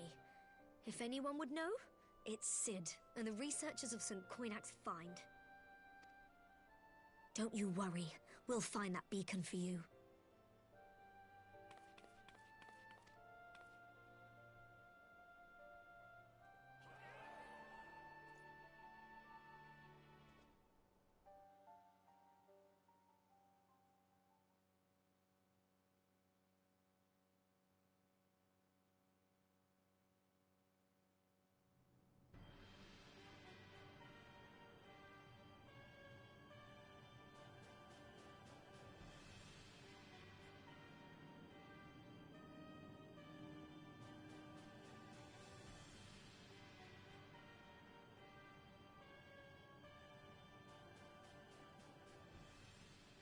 I pray you have good reason for abandoning the front.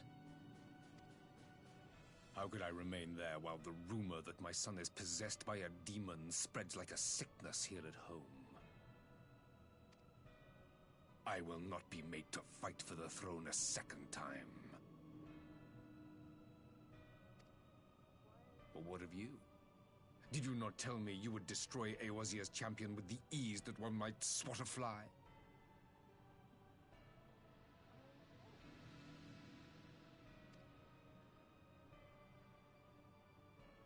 A minor setback. He will not escape me again. Where is your grandsire? I would have words with him. How should I know? Do you hide from each other's sight as well? I imagine he's doing what all Ascians do. He must have found a way to take advantage of this turmoil. Men are not pawns to be played with, Ascian. You underestimate us at your peril. This war will not be decided by you and yours. Man must choose his own fate, and I, for my part, will do all within my power to see Garlemald emerge victorious.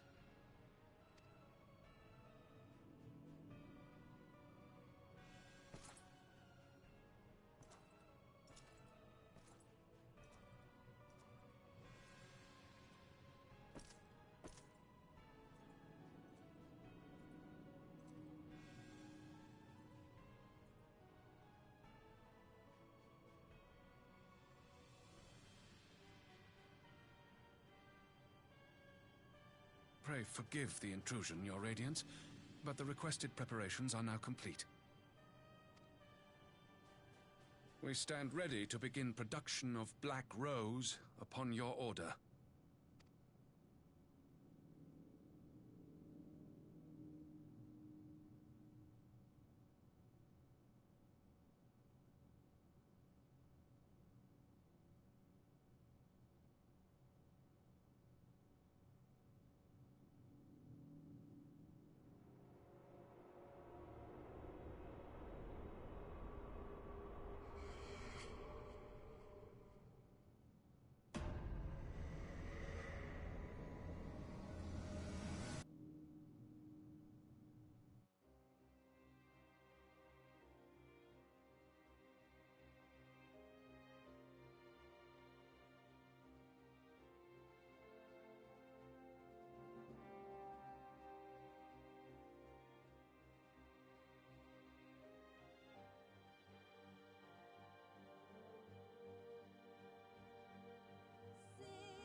I have finally hit the credits.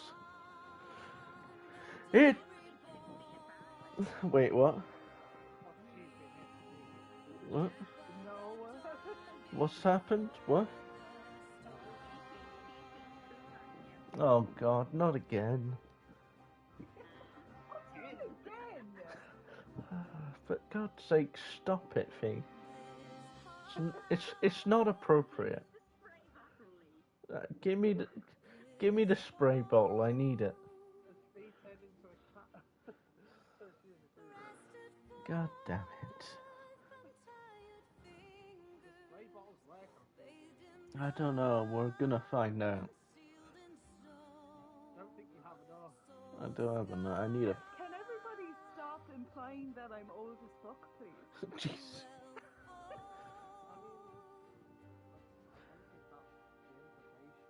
Yes, it is. What's a cougar? I don't know. I really don't know. Oh God! You call me a man? Wait, hold on. I'm pretty sure I'm not. Yeah, we're pretty sure you're not. I'm just an egg. What would you classify yourself as? An expired egg.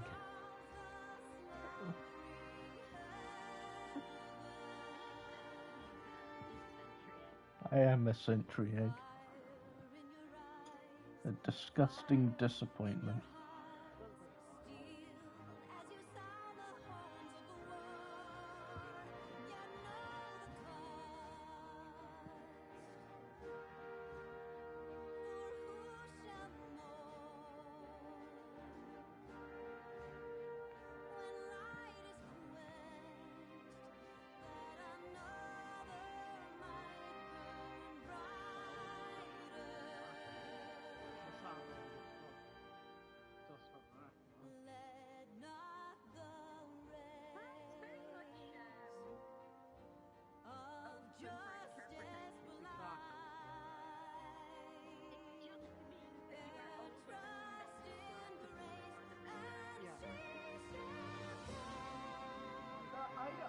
I don't think that men pursuing you should put you in the cougar category, because the cougar implies that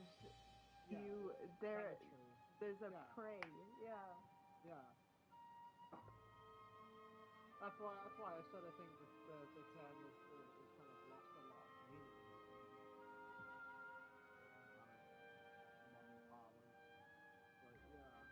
Ew, why am I standing in front of the mahjong tutor?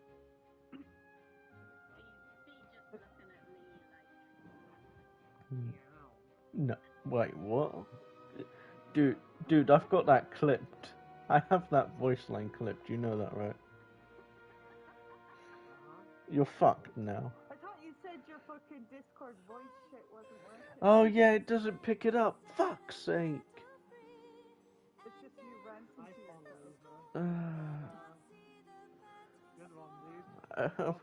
I wish it could capture voice. It's not my fault. It's fucking PlayStation Discord. They don't allow the I will end your life. Do it. Fucking blast it. I will end him with an egg.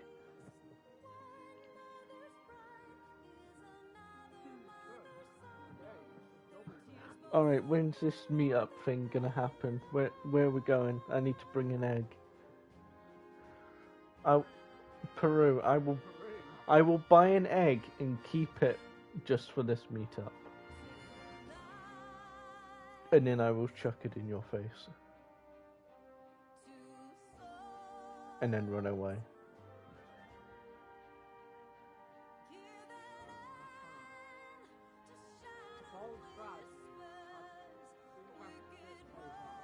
I'm sure it will work. What could possibly go wrong?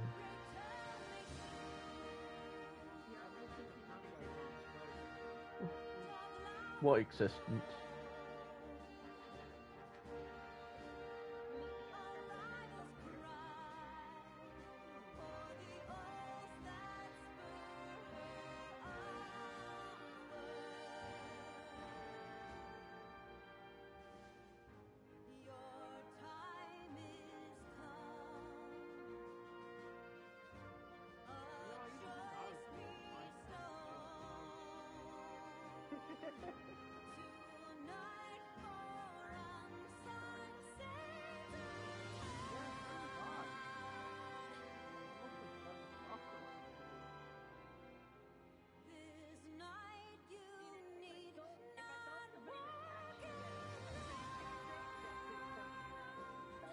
No. It'll be fine. I'm used to your abuse.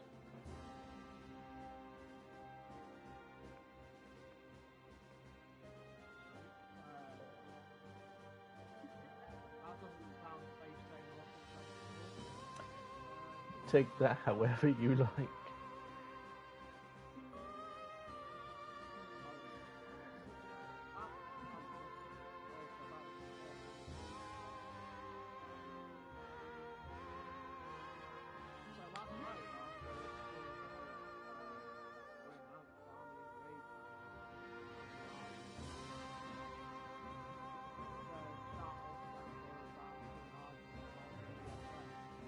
What the fuck?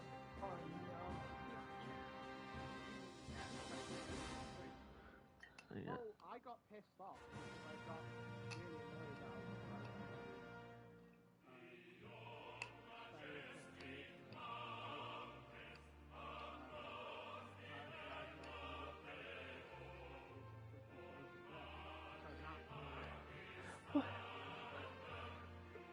I was I have several questions, but tell me more first. And these people.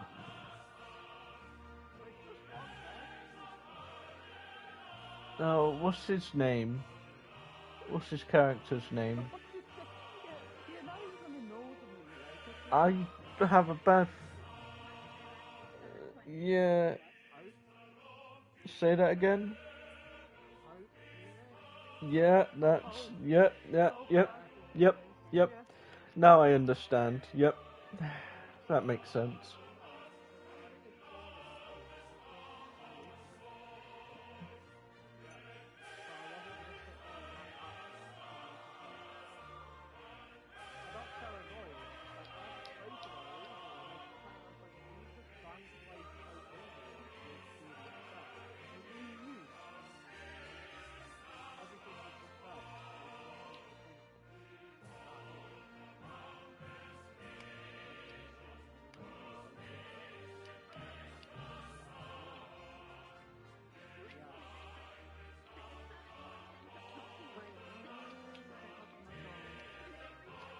Yeah, it's a little sus. Yeah.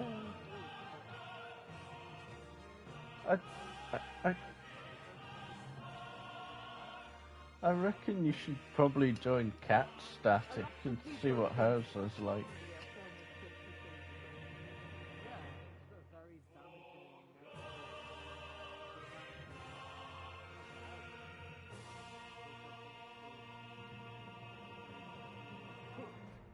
I think it opens people's to potential, like, emotional abuse. Yeah. 50 Shades of Grey is such a shit show. Like, People then think, oh no, this isn't abuse, this is just kink. And it's like, no, well, yeah. Yeah, and then we had a discussion about how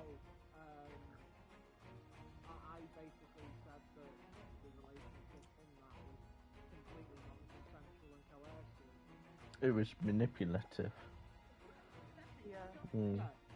Yeah, and apparently it was okay according to Harry. And I was I was like, like, no, definitely not okay.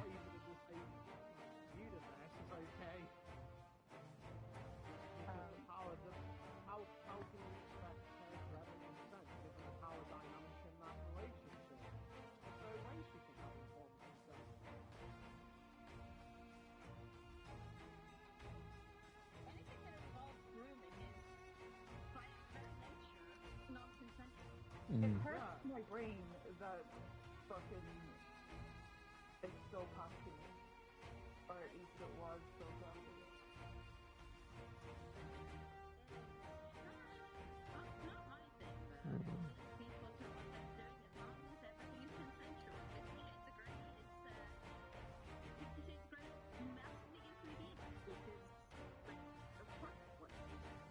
It was just.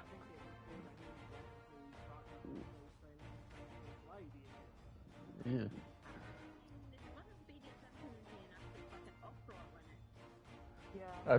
Yeah, they were. Yeah.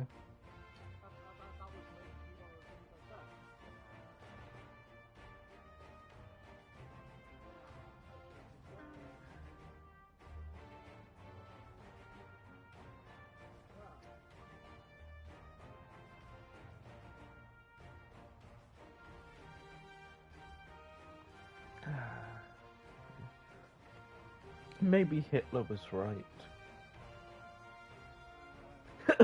Whoa! I'm joking. No. Oh, that. No. No.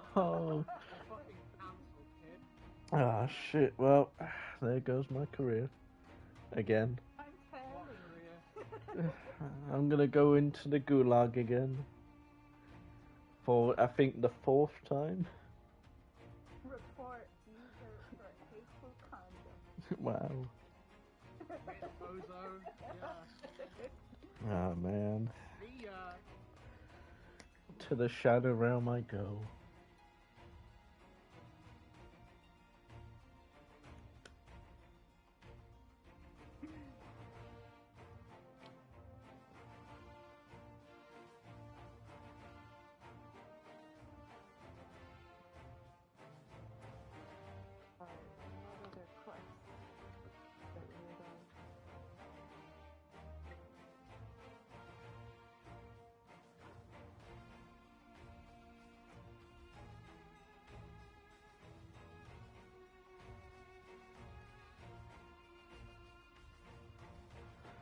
I'm looking forward to starting Shadowbringers, since it is a very good story.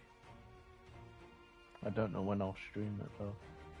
Maybe on the weekend. Because I don't want to stream tomorrow because I want to do PvP with you guys.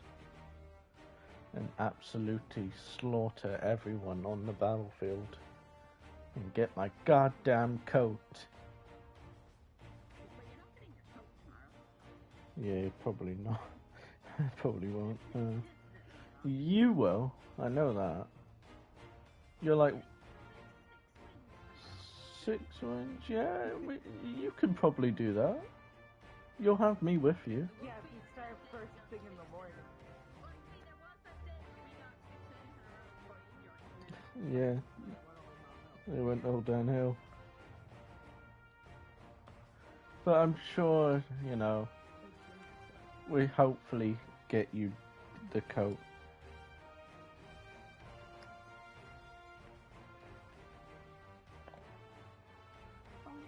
Not to mention you can get a good chunk of Moogle totems as well.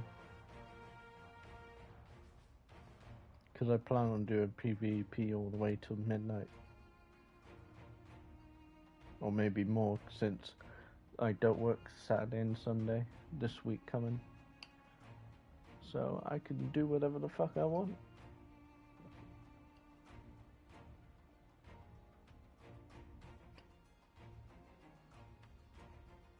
God damn, how long are these fucking credits, man? You don't have to sit and watch all the credits, right? Ah, I like to.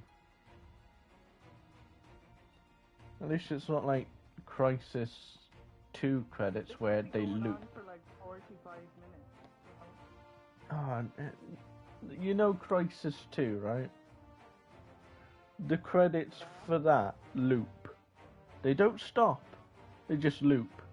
And I've sat there for 20 plus minutes until I actually look. What the fuck? I level 8 controls attacking me. Well, you just not. Do I not know who you are? What's the worry of life?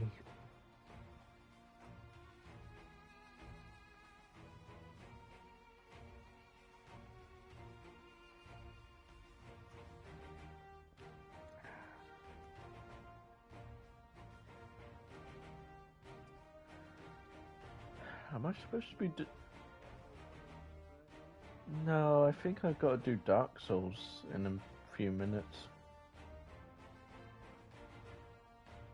Not all about you, Lee. I know. Well, I know. I like to.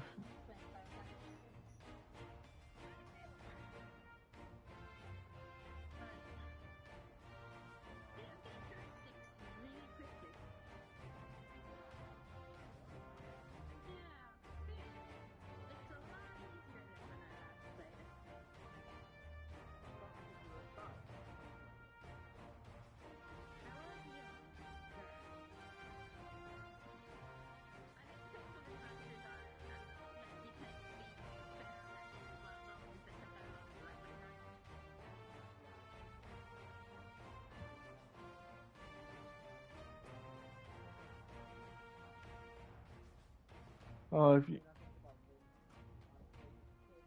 are any of you watching Guardians of the Galaxy Volume 3 when it comes out?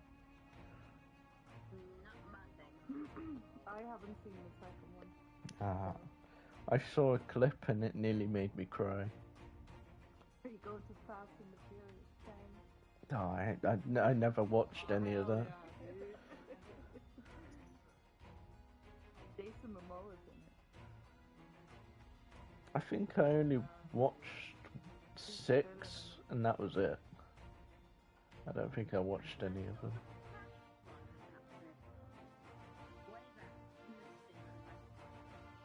Back in the 1982.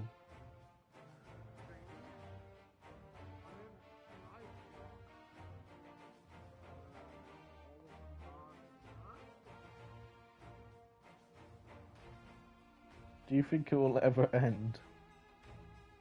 yeah, that's basically, yeah, because that's going to be the second to last film. Yeah, but wait for a spin-off where, like, you know, in 10 years' time, Vin Diesel's son in the movie will do something. Yeah. Oh, yeah, I forgot that happened. How the fuck do I get down there?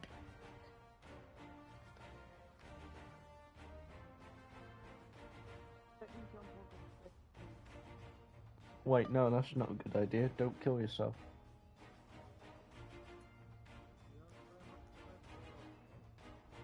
We've only been into one house. Ah. Fucking cave. Yeah, what are you doing? Oh yeah, you just finished. Yeah, fair enough.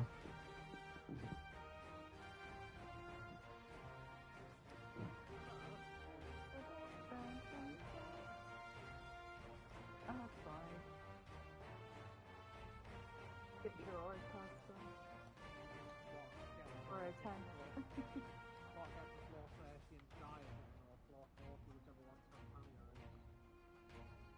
Oh God, you have my sympathy. Oh yeah. I saw it with my own 2 eyes. Oh wait, I have a question. Oh, I don't know. I guess the fucking DVR minutes or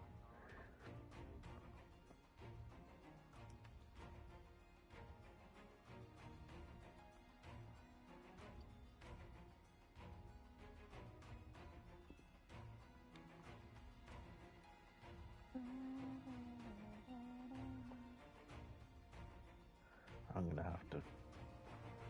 Oh, you can fast forward this? What? Oh shit, son. Forward and back and forward and back again.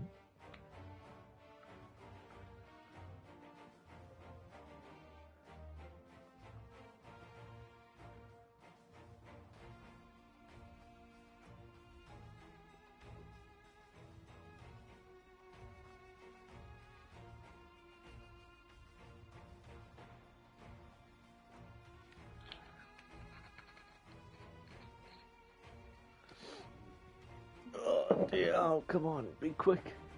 Quick cutscenes, credits, come on. I've only got 10 minutes.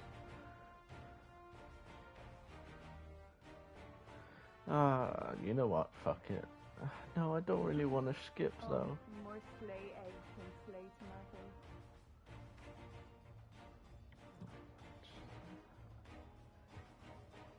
Slay onions.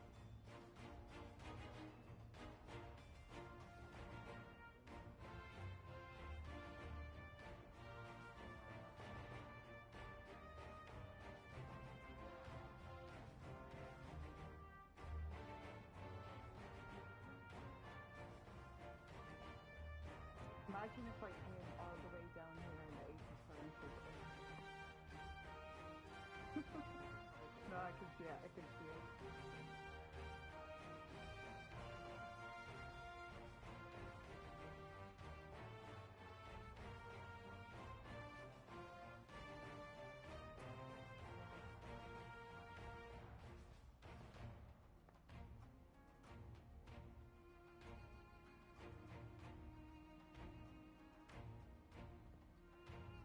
I like the music in Labyrinth. So happy.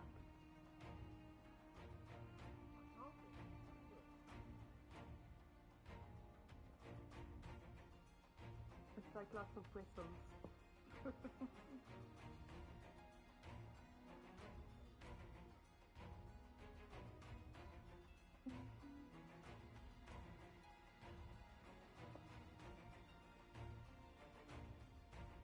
360. Okay, well that's...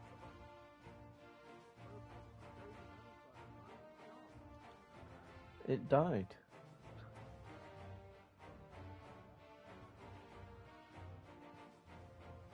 Did you die and get red? Like your... Huh.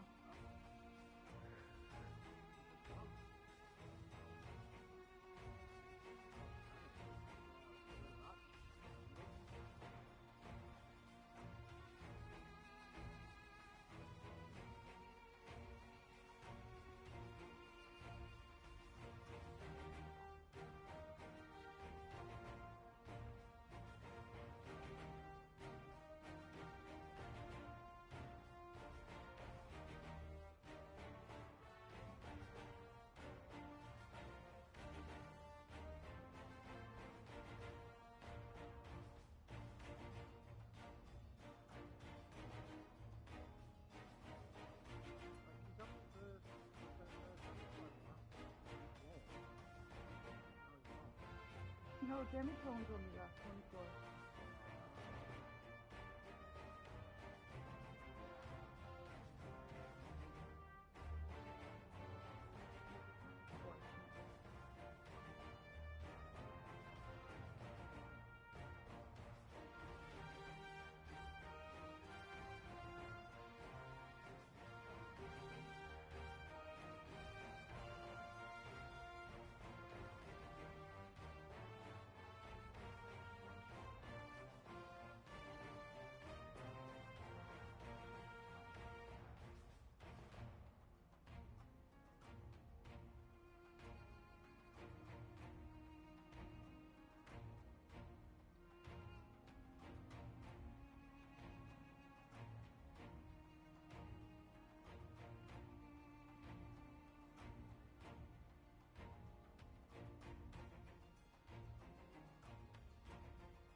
Oh, I'm finally at the end of the credits. Thank God for that. Oh, guest creators, fuck off.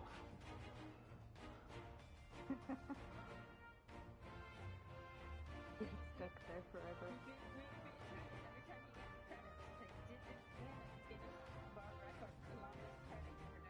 Ah. I like how they say Final Fantasy 15 in this, yet I wasn't seeing them.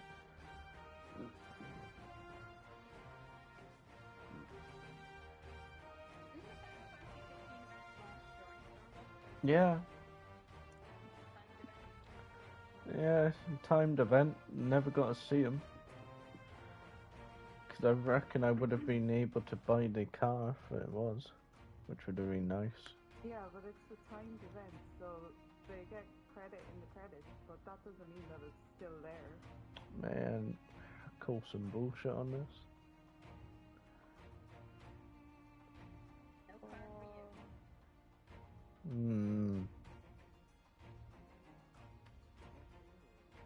Why isn't there a fucking elevator from down here to there?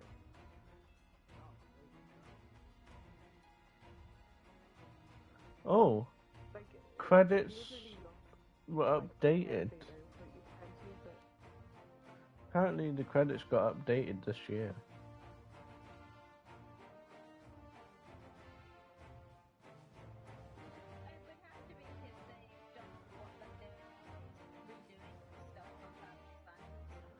Yeah, true. Like, if you had somebody work on doing the fucking NPC dungeon stuff, shit like that, you'd have to credit them.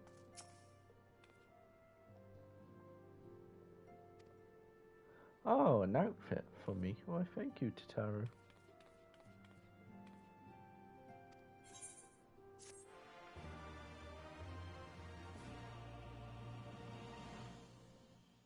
Oh, don't put me in a cutscene now, you motherfucker.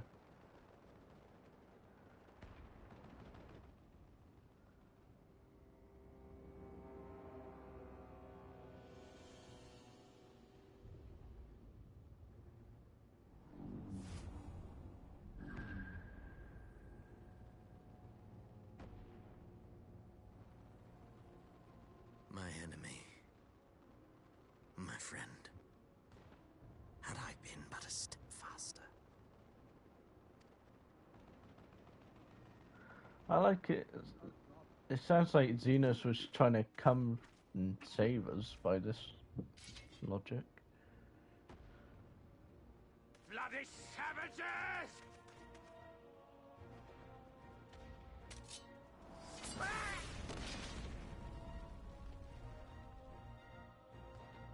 Lenny face. A pity your hunt leads you elsewhere. Not that I am surprised. May you find joy in it. Grow stronger, more savage, and savor every triumph.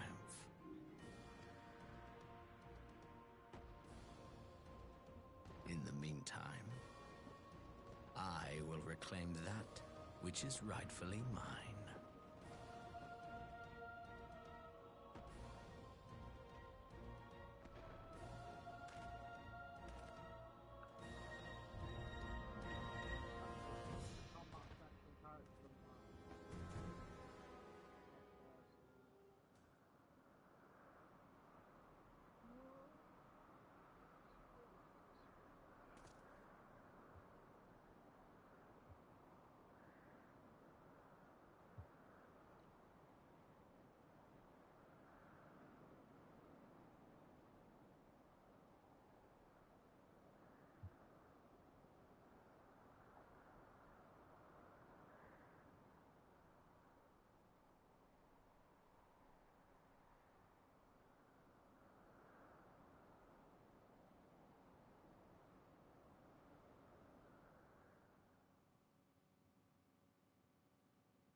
Yay, I'm finished. Right, I need to... I gotta go. I gotta end the stream. I gotta end the stream. I can't. Not more credits.